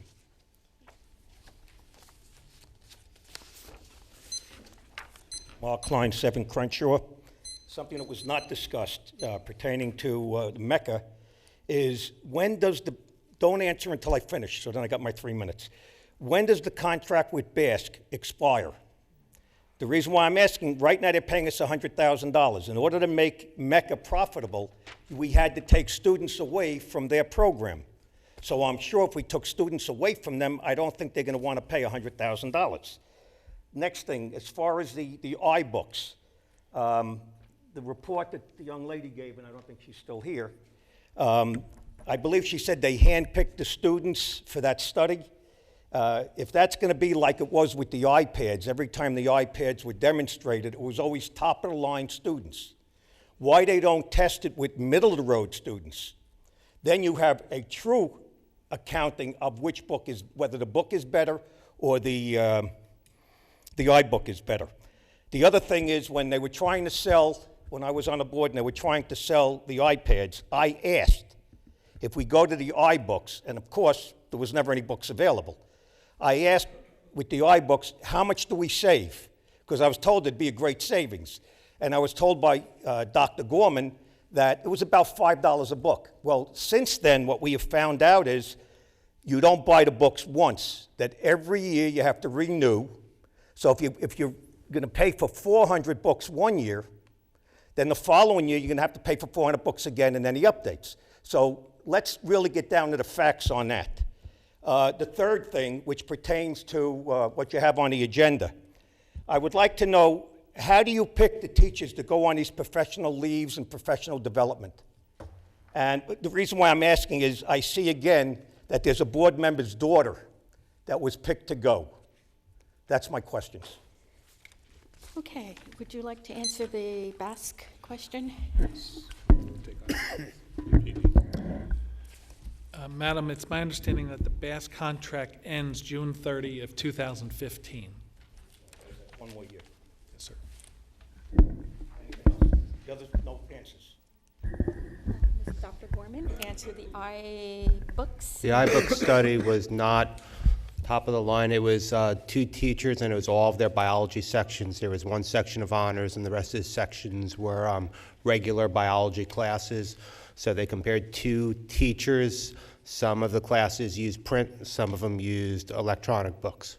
But we don't know which group used the iBooks. Yes, of course we do. That was designated in the presentation. Okay, was that the top of the line student? No, there was 1 section of honors with print, 1 honors with iPad, and then the other 4 sections with print, the other 4 sections with iPad. So it was an equal both ways. Okay. It was apples to apples and oranges to oranges. And the only other question is pertaining to the cost of these books. Yeah, I never quoted you at $5 ever. The initial price was $16 a book, or $15.99. That's from the iTunes store. Since then, in the last 2 years, in the last year actually, Apple has released the products to Pearson, and we can now negotiate for the purchase of these books on a yearly basis. And you'd have to purchase it every year. Yes, but sometimes you could lock in for 3, 5, 6-year components. Well, it's less money than what I thought.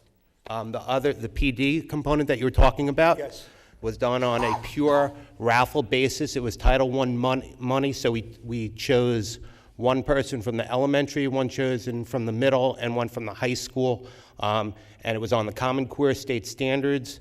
And part of the return on that is that they have to train and turnkey the training. So what I did is, first person to email me at exactly 7 o'clock at night on Monday, according to the timestamp that I received on my email from each level, went first.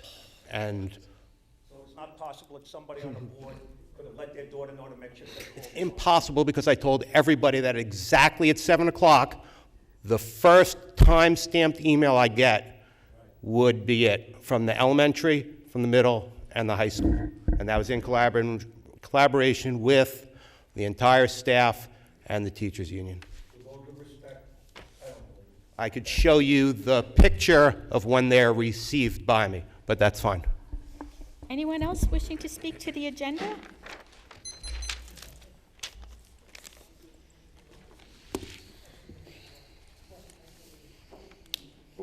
Lou Masters, 9 Michaela. I have 4 questions, not questions. One, great high school presentation, by the way, up till the point my wife said I looked like the bald Avatar, which I didn't think was very funny. She's back there. Amendment D, the Comcast. Now, that is, the funding will be by the park, special park funding. Is that 100%? Sure. That's increasing the, Yes, that's in the business administrator's report, and that's the letter D. It's to upgrade the services to provide bandwidth, I understand, that will suffice the park requirements. And park gave us $10 per pupil this year, about $58,000. So the statement that the services shall be provided on or after July 1st, 2014, the district will be utilizing park funding awarded by the state for these services. Will cover this and then some. 100%. 100% of this, yes. Number 3, I don't know if this might be a personnel. F, board action F. Is there any more detail that could be given about a reinstatement of an employee? I knew you were going to say that. Number 4 is about the iBooks presentation. I guess the only issue, I have 2 issues with it. I think it's great that it's working. The first issue I have is that Pearson's doing the data collection, right, and all the data mining, but they're also selling the product, correct? They are separate departments. It's a research and efficacy department that you had actually interviewed them with, so you know the validity I of remember, them. yeah. But it's the same company? Okay. And the second thing, there's been a lot in the news about privacy, and I know we give them information on the students. Do we filter that? Do they filter that? Because I don't want, some kid's numbers getting out there and the parent turns around and sues the district for $1 million because of a privacy violation. Yes, there is, and no students' names were released in any And there's no shape, way to figure out. Yeah, and the 2 teachers gave permission for us to just say, great job. I'm going to hold you to that when I see my son's name. I think that's it. I really enjoyed the conversations tonight. Thank you.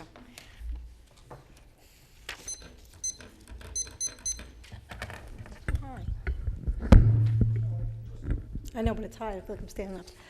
Korean Masters, 9 Michaela Court. I'd like to say I did not enjoy the conversations tonight. You basically wasted 55 minutes not talking once about any child or any educational program. That's ridiculous. But also with the data collection, I just spoke with the Pearson woman outside. She said that the Pearson collects from any information the teachers want to give, as far as test grades, et cetera, and the students' names and the students' ID numbers.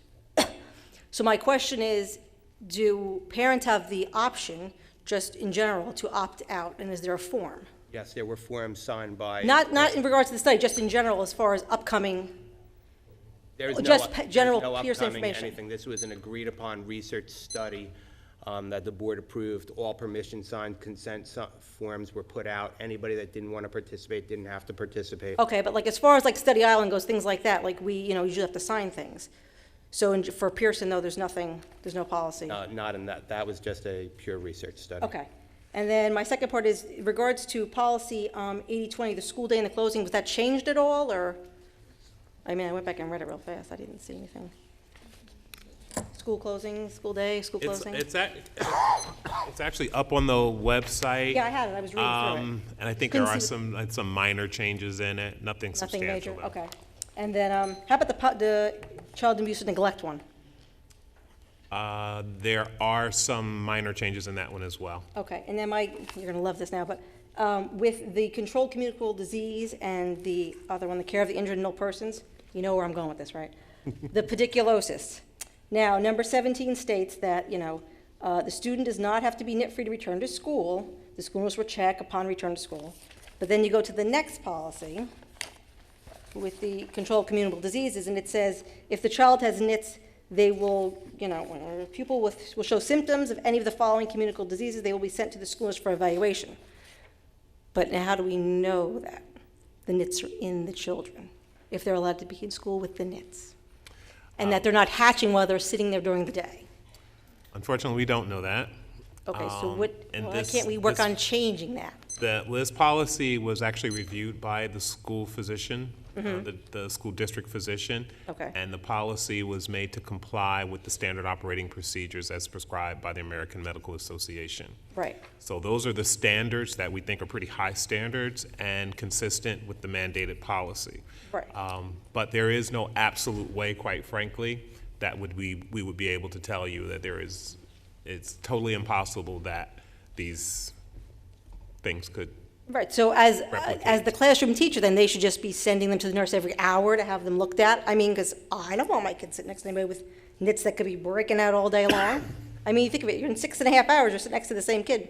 The odds are something's gonna hatch in there. Right, well, I'm going to ask Mariette, Mrs. Ruel, I'm sorry, who's worked intricately on this policy.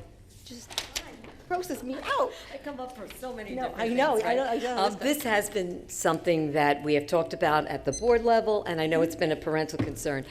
I will say the nurses, if they are aware, and they usually are made aware of it, they do check them that frequently every hour. Okay. I will say that because there are not that many cases, because you might say to me, well, how can they check a student every hour? Right. Well, it's limited amounts, and you know when the nurse Right. Now, finds is out there a about certain that. number that if, the classroom hits 6, that a letter goes home to every parent, or do I just have to wait for the Well, gossip to come down the line? there is certain things in the policy when things should be sent through the health Okay. department, not Well, specifically. there wasn't really anything specific to that. You have, and I can talk to you, but you have to go underneath a specific area, and then it's on the Department of Education when the nurse is to contact the health department. So it's not part of goes in. Monroe's policy, it's part of the state Right, policy. it would be the state. Okay.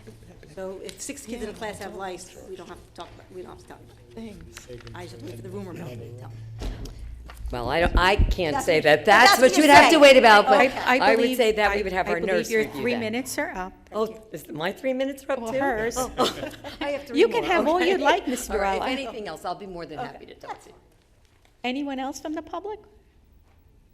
Okay, seeing none, we will go, Mr. Boyd, we're closing public session. Well, Madam President, since we've been sitting here for over 2 hours, could we have a 5-minute recess just so we can get up out of these hard If you'd like chairs? to make a motion to have a 5-minute. I move that we have a 5-minute recess.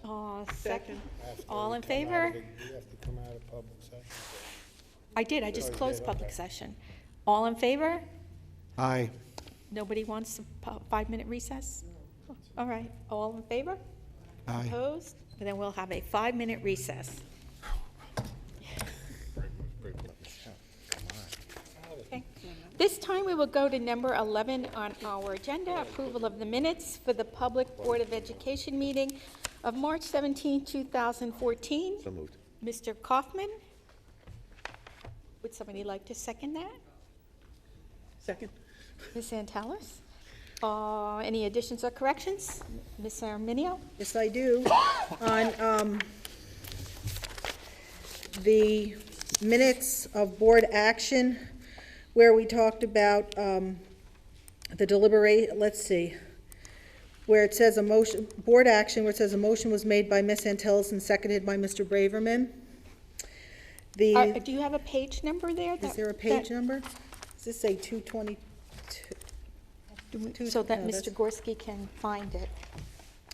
Doesn't have page numbers on here, but it is. The last meeting. Oh, you have it on paper. The minutes of the March 17th meeting. It's the March 17th. We only have one.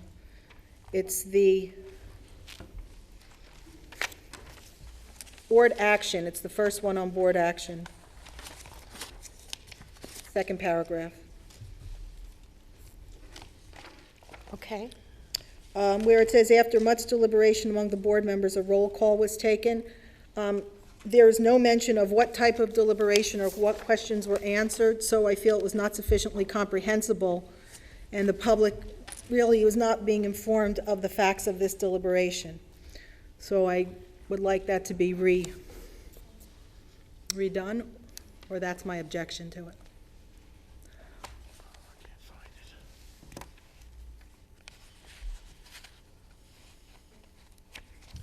Mr. Arminio, I'm having difficulty finding that spot.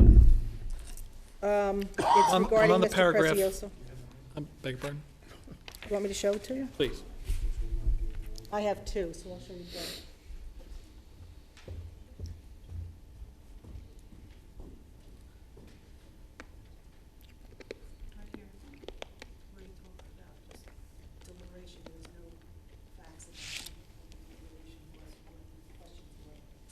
Also, while we're on that one, I feel the next one was here, there was no mention, and I'll say it in public. Yeah, I'll say it in public, I just wanted other board action business. I'll be talking about that one.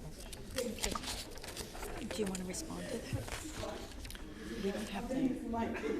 I just wanted to point out where it was. Okay. So we know where the first one is? Yes, ma'am. Proceed, please. Okay, and the second one is other Board of Education business, where Ms. Antel's presented a tape recording clip of a recent Township Council meeting, and there is no mention of having contacted the board attorney who contacted them. There was a statement made that attorney rendered an opinion. There's no discussion of what that opinion was, and I think that's critical to be put in the minutes. And if Madam, you review the I- tape, there was a discussion about that. I think that needs to be put in there for, the public has a right to understand and have comprehensible minutes during a deliberation. Madam, in my opinion, as a business administrator with the responsibilities of keeping the minutes, I believe both these reports are reasonably comprehensible to reflect the essence of what happened during that exchange.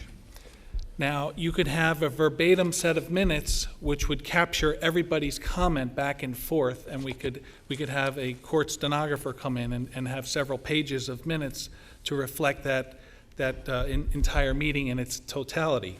However, I believe the reader of these minutes would have a good understanding of what happened, and most essentially, the action that was taken afterwards.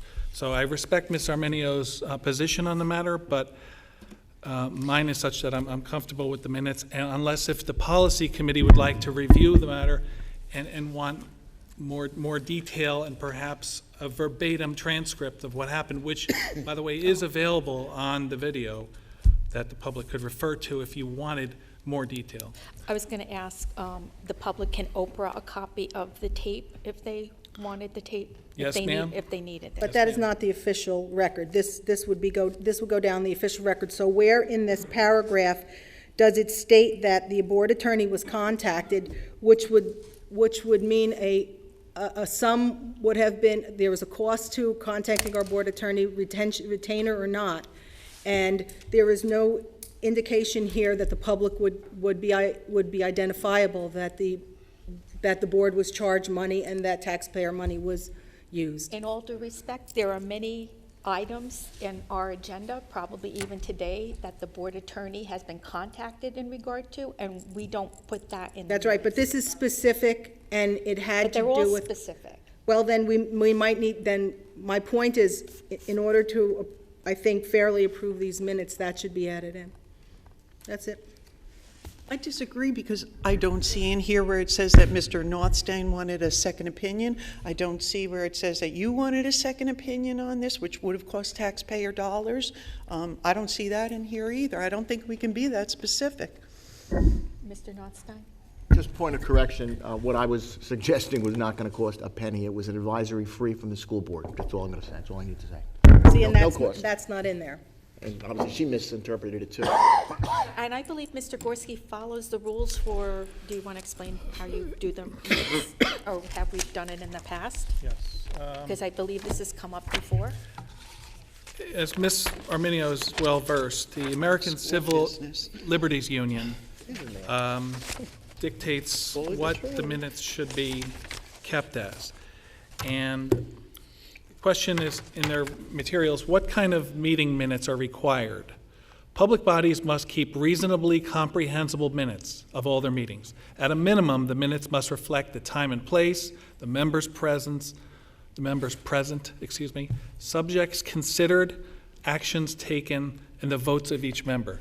I believe that I have in the past had the attorneys go on our website to check our minutes and reflect back to me if they feel that this meets the reasonably comprehensible threshold. They felt that I'm providing more information in the minutes than is this threshold. So again, while I certainly appreciate why members would want more information in there, for the purposes of keeping minutes, there could also be a liability to that, to have verbatim transcripts on every single deliberation that goes back and forth. I believe this allows the user of the minutes to understand everything that's required by the ACLU. But your comments will be in the minutes for next. We'll see.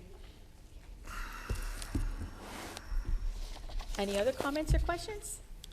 Okay, all in favor? Aye. Opposed? Aye. I'm opposed. No opposes? Oh, we have to find. One moment, please. I gotta We have to. gotta go back here. Sorry. Okay. Okay. Mr. Kaufman first, Ms. Santel second. Right. So all in favor, Ms. Armenio is opposed? Very good. And is there any abstentions? Okay. Approval of the minutes for the closed session meeting of March 17, 2014. So moved. Mr. Notstein? Second? Second. Ms. Antelis, any additions or corrections to those minutes? Okay, all in favor? Opposed? Abstentions? I abstain. Mr. Minio So noted. abstains. And Mr. Prezioso abstains? I could abstain on board action, correct? On the approval of minutes for the closed session. You were not there. Right, so he's abstaining. Okay, so noted. Okay, now we'll go to committee reports. Are there any committees that need to or wish to report this evening?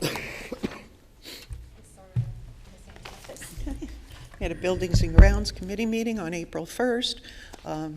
The first topic was the Applegarth trailer. I don't think we need to rehash that one. The second topic was an Eric North Safety Grant, which will be item C on the Business Administrator's report tonight.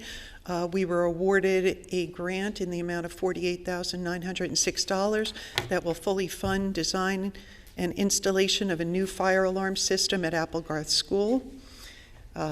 There will be a report on the upgrades for the Monroe Township Middle School baseball field. The administration informed the committee that previous boards, through annual capital expenditures, had begun replacement of the fencing surrounding the varsity baseball stadium, but that the original 1972 backstop is in need of replacement. An approximate cost for replacing the structure of $25,000. The committee directed administration to proceed with this project using funding that is forthcoming from PERS reimbursement. And then in Section 15 ROD grants, administration provided an overview of the middle school roof replacement project that is scheduled to be completed in the summer. And then the committee authorized proceeding using the architect of record, the design group, to prepare plans and bid documents for roof replacement during the summer 2015 for a fee of $39,500. The end of my report. Are there any other reports? Okay, seeing none. Dr. Hamilton, would you like to do your superintendent's report? Surely. Good evening, all. Before I start my report, I just want to take a moment to congratulate 3 of our high school students who were accepted to the New Jersey Governor's School for 2014. And the reason this is noteworthy is because there are so few seats available for this particular program, and for us to have 3 of those seats is pretty prestigious. One student will be going to the Governor's School for Sciences at Drew University, and the other 2 students will be going to the School of Engineering and Technology at Rutgers University School of Engineering. So congratulations to those students. And moving on to the superintendent's report. Enrollment records along with out-of-district and homebound instruction is listed in your agenda, along with the fire drills and lockdown drills for each of our buildings for the month of March. And moving on to personnel items on the superintendent's report, Madam Board President, members of the Board of Education, it is recommended that personnel items A through Z be approved by roll call vote. So moved. Mr. Braverman, second by Mr. Notstein. Any comments or questions for Dr. Hamilton? On X, the non-certified staff follow, is that, yes? I'm sorry, say that again? X, page 9. What is the count number Fund 20 on 8 for the Avid? Mike, you know, Fund 20? Is that you or is that yours, Mr. Gorski? I could help with that. That particular expenditure is charged off to a federal or state grant which is in Fund 20. Fund 20 is a fund which hosts grant monies from the federal and state government. So that particular Avid teacher is paid or charged to the grant. Is that the Saturday Academy grant? The 123,000? Specifically, there is no Saturday Academy grant. I'm not sure exactly which federal or state fund this is charged to. Title I. Title I. Thank you, Doctor. It's a Title I? Yes. Okay, because just very quickly, looking over the budget, I saw that where would the $210,541 of additional teaching sections under Avid, in the Avid budget, where would that be? Is that a yearly expenditure? I didn't see an account for that in the budget. In the new budget for next year? Yes. Avid teacher salaries are charged to regular instructional salaries, I believe. Yeah, I'm trying to find where on this. It's not on here, but when I okay. went in the budget, I was just trying to figure out where the funding came from, which was the reason for my question on 8. Yeah, Ms. Arminio, beg your You want me pardon. to wait? No, Gotcha. The sections would be charged to the grade levels of the teachers that are performing the teaching services. So we're budgeting $210,541 for additional teaching sections in the next budget? Yes, if it's For new, Avid. yeah, if it's new, it would be in the same account for instructional salaries, depending on the differentiated grade levels. And that's not necessarily just Avid. There's additional sections and. Okay, because it just said Avid in the budget. So I'll talk about that next week then. Thank you. Any other questions or comments?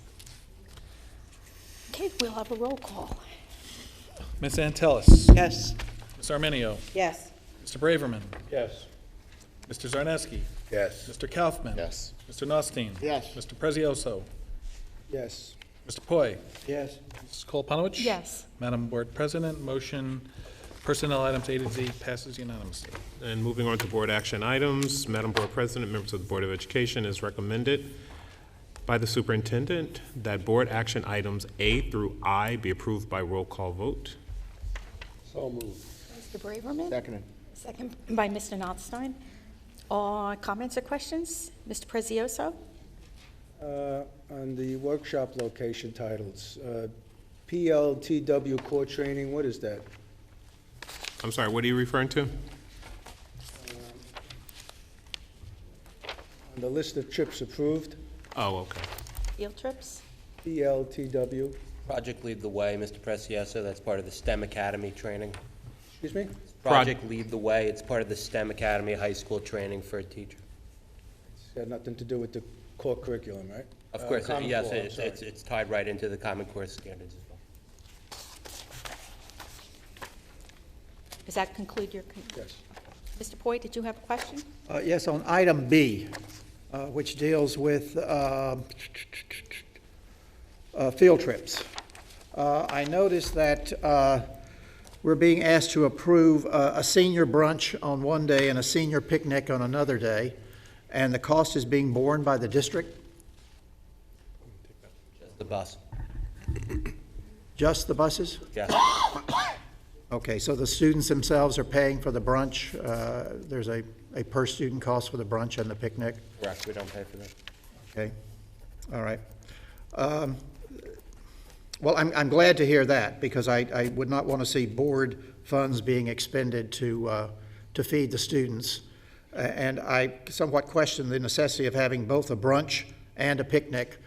It seems like overkill when they also have the senior prom about that same time. It's just awful lot of celebrating the end of their 12 years, but that's just a personal comment. Thank you. And I do have questions about the policy. This is under item H, the care of injured and ill persons, as well as the control of communicable diseases. I believe I heard, but I'm not sure, and I would just like to have this clarified. These policies, I know they're mandated, but there's a lot of specificity in them. And the people who actually have to implement those policies, I would assume, is largely our nursing staff. So before these policies are simply automatically, whatever the word is, readopted, have we requested any input from our nursing staff in terms of, has this caused them any problems? Is there anything else that needs to be put in here? Before the policies make it to committee, all the appropriate folks or supervisors, and in this case directors, are asked to review the policies and take them to their constituents and get their feedback. So that happens, and that happened in these particular cases, which is actually how Dr. Zapanta ended up being contacted as well. Okay, and this is somewhat tangential. What is the status of our AEDs, our defibrillators, in terms of, because we're in the midst of spring season, we've got kids all over the place out there. I am very concerned that we have a kid go into cardiac arrest and the defibrillator is sitting here in the building and it needs to be somewhere else outside. We have inventoried the defibrillators, and we've ordered additional defibrillators to go on fields. Okay, good, good. Thank you. Mr. Prezioso? Page 11, H, policy 8453. I've been reading it, and I don't see anything it's not a mandated policy. I don't see mandate. Are we protecting our kids with the contact sports like football and wrestling? Do we have anything in place for that? That would be covered under communicable disease policy. I'm not sure I really understand are you asking, are we protecting kids from getting HIV? Contagious disease, and if we have wrestling and if there's any blood spilled or anything, is there any safeguard for our kids that are on a wrestling team or even a football team? I'm not entirely sure how to answer that, honestly, because I don't know. The communicable disease policy covers pathogens that are potentially dangerous, and the protocols for how to handle those things are addressed in that particular policy. The HIV policy really addresses how to handle students who may have the disease and the protections that are afforded to those individuals. So well, they're two different issues, I guess, is really what I'm saying. Right, but it says that they're allowed in the regular school program. They are. They're allowed in sports then. They are. That's my issue. We have nothing to protect our kids that are in those sports programs. I'm not sure how to respond to that, Mr. Prezioso. You're not suggesting that we exclude kids who have. I'm not suggesting anything. I just want to know what's in the policy. I would think that the HIV, or 8453, would be how to deal with those children. It is. And the disease itself comes under the policy 8451, communicable diseases. Ms. Ravenman? It specifically follows the law.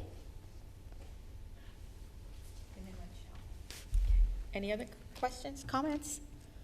Mr. Knotts? Just a quick comment on the in-school suspension list. I asked last week if I could get a list of the abbreviations that are under category disability, eligibility category. We have ED, OHI, CI, MD, just Just a point of clarification. That doesn't, not tonight, whenever. I actually have a copy of it in my office for you. Unfortunately, I wrote Mr. Poy's name on it. Oh, okay. But I have it there consider for that a you. compliment. Anything else? Okay, then we will have a roll call. Ms. Antelis? Yes, and recuse myself on item A. A is an apple.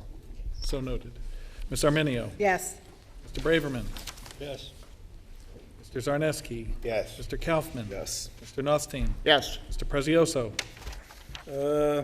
Yes on everything, but item A, I do not approve the Common Core trips, and on item H, no on policy 8453. So that's a yes, except that's a no on A and a no on H453, correct? Correct. Thank you. Mr. Poi? Yes. Mrs. Koloponowicz? Yes. Madam Board President, board action items A through I passes. Thank you. That concludes the superintendent's report, madam. Thank you. Mr. Gorski, how about a business administrator's report? Be happy to. Madam Board President and members of the Monroe Township Board of Education, it is recommended that board action items A through G be approved by consent roll call, but before we vote, I would just like it noted for the record that the travel resolution contained in my report, which is letter E, Mr. Prezioso has contacted me today, and as disclosed, there's no fee for New Jersey School Boards Association members for the workshop that he wishes to attend, and Mr. Prezioso wishes to waive his right to the tolls, mileage, parking reimbursement for $6.20. Noted. Is there a motion or second? So moved. Second. Ms. Antelis, Mr. Notstein, any comments or questions from Mr. Gorski? Ms. Arminio? Are we discussing the fee arrangement for the architect also in this, at this time? It's under your report. F. F? I just have a quick question about the $39,500 for design fee for the roof for Woodland. Yes. Okay, it says plus reimbursable expenses. Could you just be brief on that? That means in addition to? Yeah, in addition to the fee, most professional contracts have a provision for reimbursement rights to expenses. In this case, I would imagine it could include blueprint photocopying and things of that nature. Do we have a limit on that? Like, would they have to come before us? No. Do we have to, like, after 500? No? No limit on reimbursement costs. Thank you. Any other comments or questions? If not, we'll have a roll. Oh, Mr. Poi. Yes, item F, which deals with the partial roof replacement. Did we include that in our applications for a ROD grant? We did not. We did not. We did not. We did not because the Woodland School roof was not a priority at the time when we made all of our ROD grant applications, which were far-reaching, as the board recalls.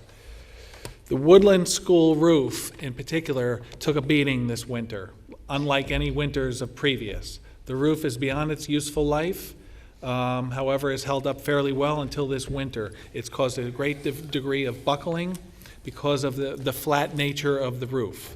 And it was recommended by Mr. Tague that we consider this stage of the roof replacement project, meaning the architectural work, now, because it has to precede the actual construction and budgeting for the roof.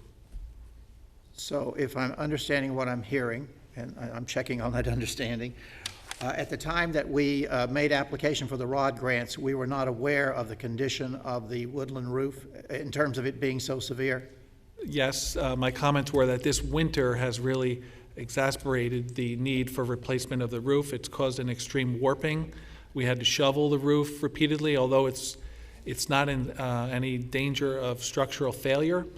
It needs to be replaced in the review of the professionals. Okay, and have we, I understand that we were going to request from the state, or State Department that administers these ROD grants, to transfer one of those grants from the middle school window project over to this. Have we heard anything on that? Yes, you cannot transfer a project. The projects are individually approved and reviewed by the state. However, we understand that there may be more ROD grant money coming from state representatives, in which case we could apply for a ROD grant for this once they become online again.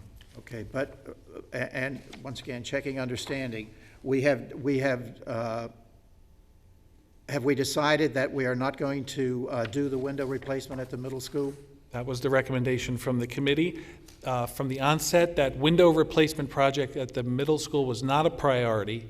It affects energy in the school and comfort, but it's not a health or safety related project, which we have others that we want to address first. Okay, and I'm not questioning that, but I am questioning, you said it was recommended by the committee. Does that require, however, board approval? There was no recommendation from the committee to bring that to the board. I don't believe so, because that project was never budgeted for. We got permission to apply for the grant. We applied for grants liberally based upon discussions at Building Grounds Transportation. And that's not one that made it into the budget because, again, it was not a priority. A priority not determined by the board, but a priority determined by administration and the Building Grounds Transportation Committee review. Mr. Tague and our architects are intricately involved in recommending the projects on health and safety mannerism first. Keep in mind that the ROD grants, you only get 40% from the state. You still need to budget for 60% and come up for that in the budget. I understand that. I guess I'm just a little confused about the procedure here. Does not the board have to vote to accept the ROD grant once it's been made? The board, I recall, passed a resolution to apply for those specific ROD grants.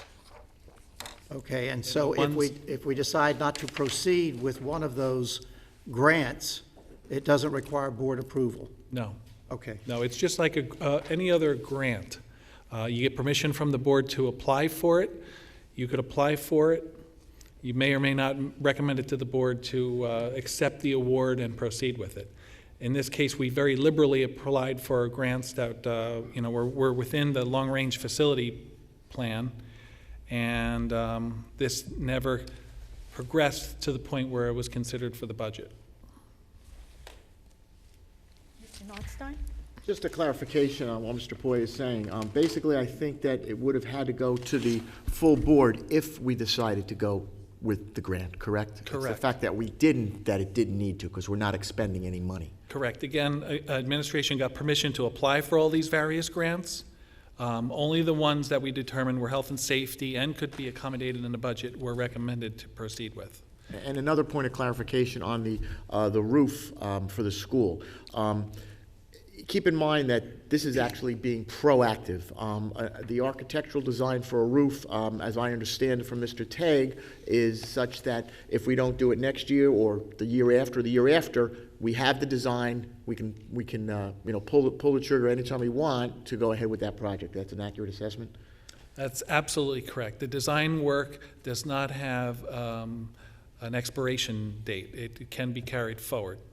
Thank you. However, like Mr. Tague represented to the committee, there are some limitations on that. The current roof design is flat, and the Department of Education is no longer approving that style of roof. This design can be carried forward for several years forward, at least. Any other comments or questions? Okay, seeing none, we'll have a roll call.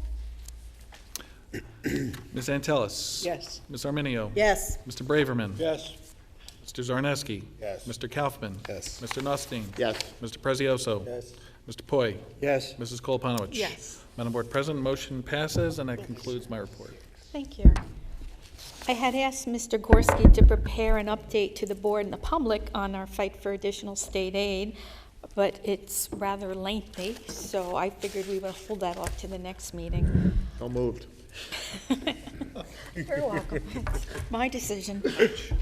Okay. So we will go to Board President's report, and I just have a couple of things. One, there's an honor for one of our board members this evening from New Jersey School Board Association. In fact, there's two. The first one is to Ms. Antelis. It's congratulations on serving on your local Board of Education for 20 years. Your commitment to education in your community is honorable and crazy. You were invited, and that was me, that was not in the report. You were invited to the Middlesex School Boards Association meeting to be held at 6 o'clock on Wednesday, May 7th in South Brunswick to celebrate your dedication to the advancement of student achievement.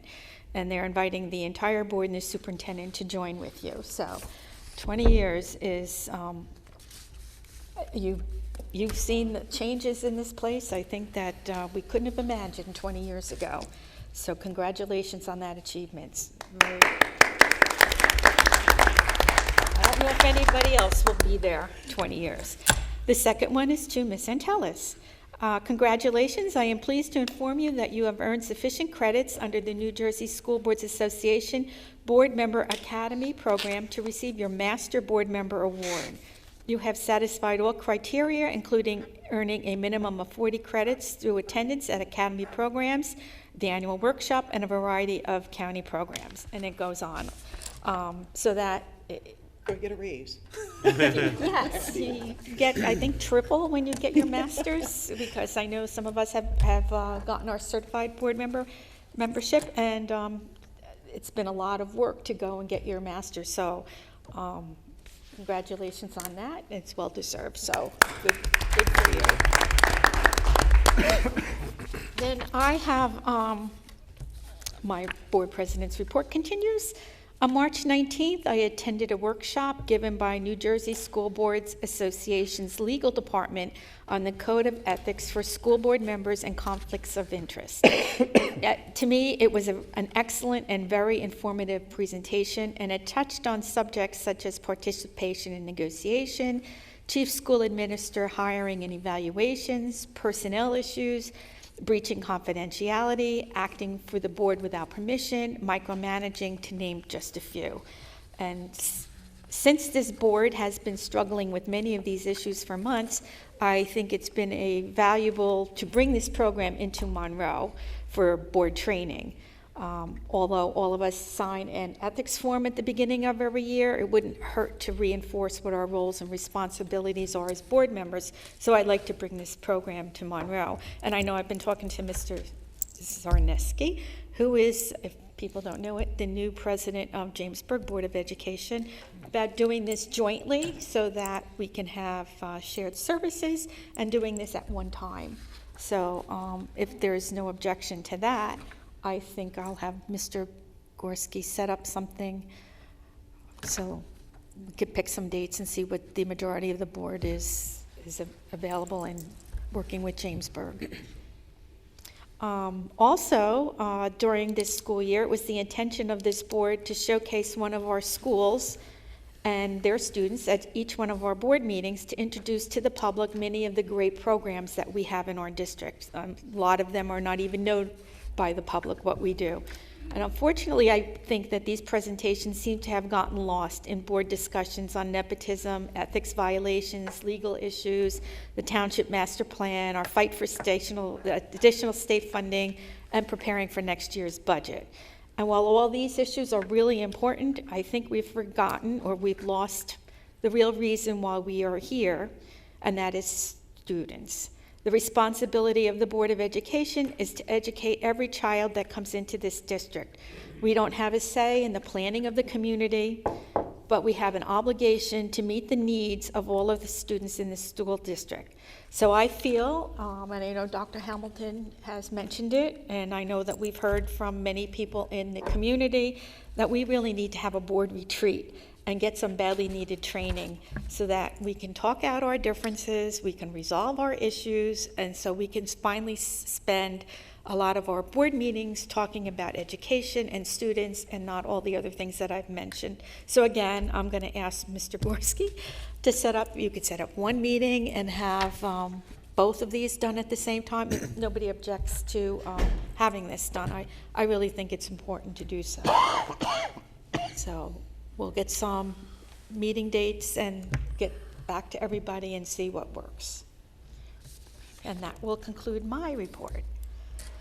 Okay, we'll go to other Board of Education business. Is there any other business by any member of the Board of Education? Mr. Kaufman? Sorry. Can anybody tell me where we are with the marching band award? The policy was, the recommendations came from Mr. Byers at the last policy meeting. Pretty lengthy discussion. The current policy will remain intact until the June 30th this year concludes June 30, and the new policy will be adopted effective September 1. So what's happening with the band members this year?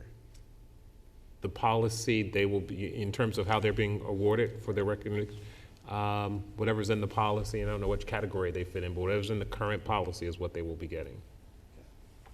Is that what we were talking about the last time? Is that in line with what they were looking for? No. Those recommendations that came from the survey will go into the new policy. And the reason the committee thought that was appropriate to make that effective next year is they didn't want to retro applying a new standard to awards that had already been given. So it would start the new year off with those new awards. Yeah, you kind of hate to have a policy that comes in the middle of a school year that affects one group one way and another group another way. So they decided, well, it would be fair to start it in September with the new school year. Okay. Mr. Poi? You were recognizing certain members of the board. I would also like to mention that Mr. Sarneski was recently elected Vice Principal of the Middlesex County School Boards Association. Vice President. Oh, Vice President. What did I say, Vice Principal? Okay, well, I always exchange those two. Sorry about that, Rob.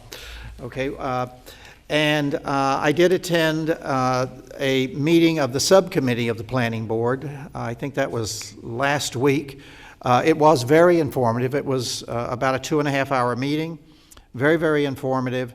A lot of comments were exchanged. Members of that group welcomed the communication with the board, and they have suggested that we discuss having some subcommittee of this board join with that subcommittee going forward.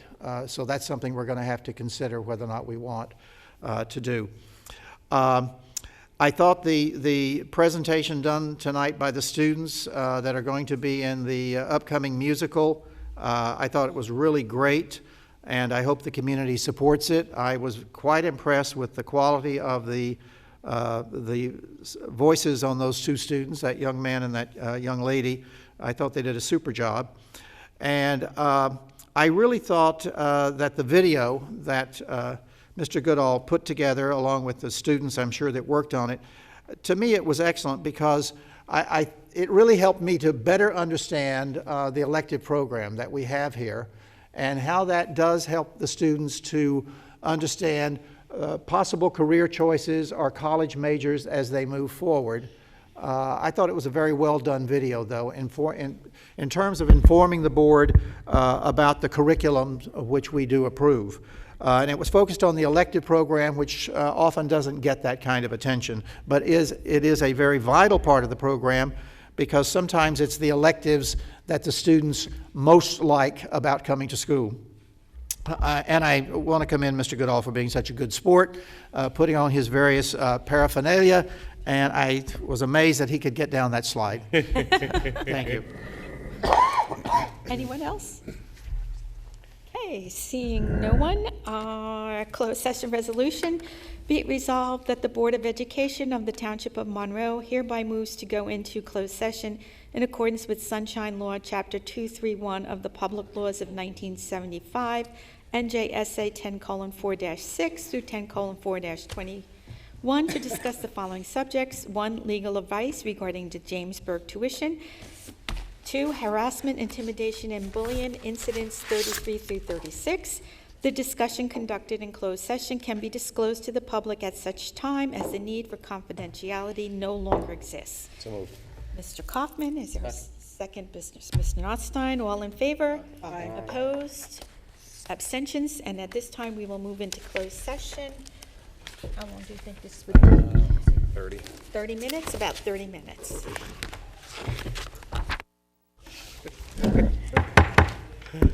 At At this time, the board will move back into public session, and I believe Mr. Gorski has a resolution to read.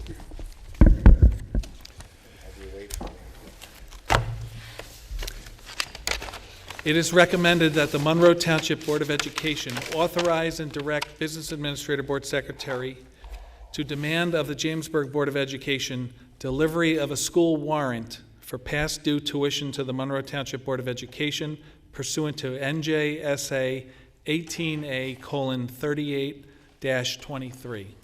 So moved. Second. Notstein, and second by Mr. Braverman.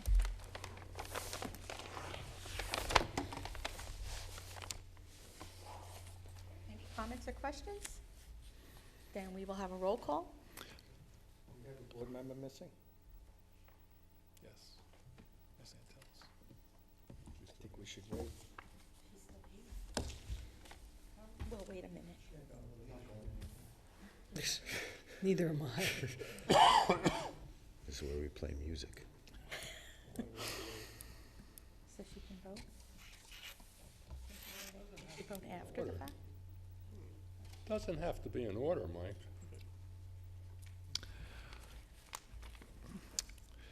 Ms. Arminio. Yes. Mr. Braverman. Yes. Mr. Kaufman. Mr. Notstein. Yes. Mr. Prezioso.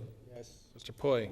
Yes. Mrs. Koloponowicz. Yes. Madam Board President, motion passes, and I will take Ms. Antelis's vote for the record upon her return. Okay. So I guess we're going to the public forum. Anyone from the public wishing to speak, please come to the microphone and state your name and address for the record. Oh, here comes Ms. Antelis. Before we start,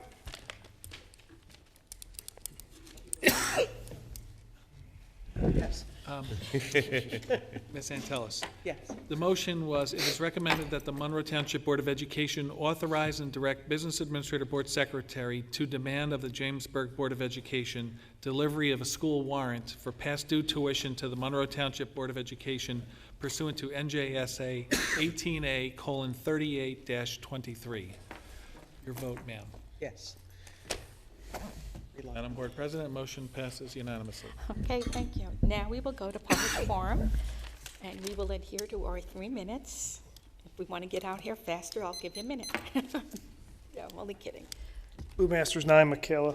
Two really quick questions. I'll just ask them and then you can answer them. The finance meeting, I heard you say was that converted to a regular board meeting because you're allowing all board members to participate? And the second one is, what is from what you just said, a school warrant? Thank you. Would you like to answer? Yes. I believe that the board did recommend to advertise the Finance Committee meeting that is scheduled already, which I was directed to do, which would then open it up for the full board. The public is also invited to that meeting, but does not participate in the meeting unless if the chair so chooses to change the rules.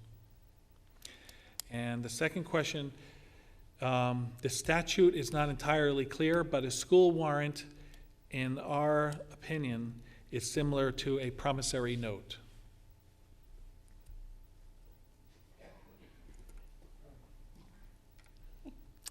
Anyone else wish to speak?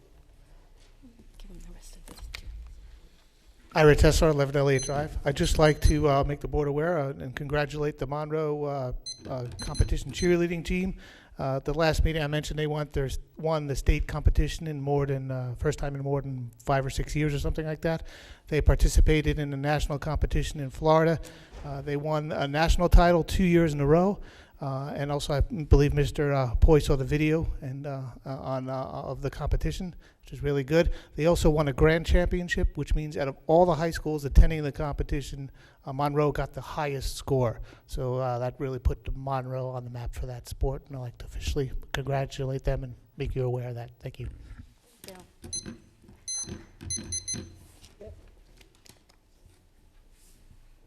Corey Masters, 9 Michaela Court. I just want to know what the plan is going to be for children whose parents opt them out of taking the state testing, what they're going to do with them. We will make provisions for those youngsters to be supervised if parents elect to exercise that right Okay, in a so- non-testing environment. Okay. How will that go as far as attendance if I decide to keep them home and then send them in when the testing is over? If they're here for less than half a day, they won't get credit for the day. Okay, so by noon or 11:30? Oak Tree comes to. No, that would- Applegarth. That would be a. Yeah. Applegarth starts 10 minutes later, so. Yep, that would constitute a half a day. Okay, 11:30 or 12 o'clock? I would have to calculate it, because it varies, because of the start and end I know, times. that's what They have to be there 4 hours for the day to count. They have to be there 4 hours, okay. Yes. And then as far as, do you know how many sections of first grade you're planning on for Oak Tree for next year? Because right now the for kindergarten. Oak Tree? Yeah, because the kindergartens are pretty high right They now. are, right now, we plan for 7 sections for next year, but we're already looking at it may need 8. Okay. So then are you going to take a teacher from like Barclay Brook or Mill Lake, or you're going to actually hire We don't someone? know that yet. We haven't completed our placements for next year yet. Okay, thanks. You're welcome. Anyone else from the public?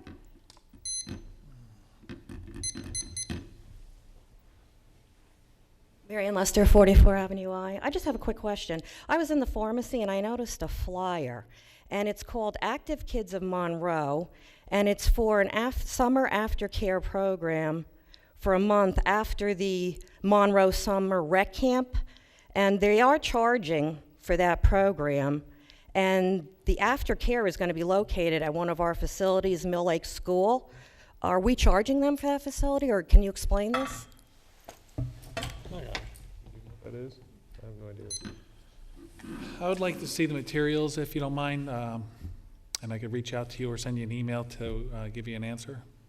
You don't know nothing? They have one of our facilities they're using, and they are charging rates for that. I don't have access to our School Dude program right in here to be able to answer that question. All right.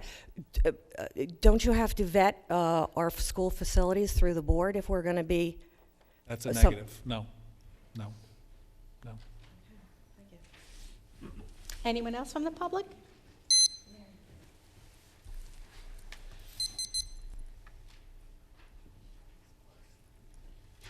Bob Zaglarski, 162 Tournament Drive. The Monroe Township Council introduced its 2014 budget last Monday evening. A hearing on the budget and tax resolution will be held at the Municipal Complex on May 5th, 2014 at 7 p.m. Anyone interested in seeing a full copy of the municipal budget can log on to monroetownship.com, go to the department menu, then the administration page, and you can find the budget there. I do wish to point out that that the $51 million 2014 municipal budget once again relies heavily on the use of sewer utility surplus, the water and sewer utility department, I should say, as a miscellaneous revenue. The amount is $5.3 million. That's $5.3 million. Previously, the Township Council has taken advantage of the water and sewer utility surplus generated by sewer connection fees as follows. 2010, $9.5 million. 2011, $14.6 million. 2012, $9.9 million. 2013, $6.8 million. 2014, $5.3 million, for a total over a 5-year period, $46,093,837. As I mentioned previously, new non-age restricted housing developments generate new students. We all know that we have pent-up demand for new classrooms and for facilities repairs. I've been hearing about these roofs that need to be replaced. The board is scrambling to find money for classroom space and for facilities repair. It's only going to get much worse. I believe the Board of Education has the right to share some of that water and sewer utility surplus generated by sewer connection fees, mostly from new homes being built in Monroe, which will generate students. They can use that money to help build classrooms and to repair facilities. I believe it is not just a matter of good governance, but I believe it is also a matter of fairness. It's my hope that the board pursues this issue with council before the township council spends it all down and there is nothing left for our students. Thank you. Anyone else from the public? Okay, seeing no one, our next scheduled Board of Education meeting will be held on Monday, April 28th, 2014, 7 o'clock p.m. at the high school for the adoption of the final budget. Motion to adjourn, Mr. Kaufman, Ms. Santelis, all in favor? Opposed? Abstentions? Meeting is adjourned.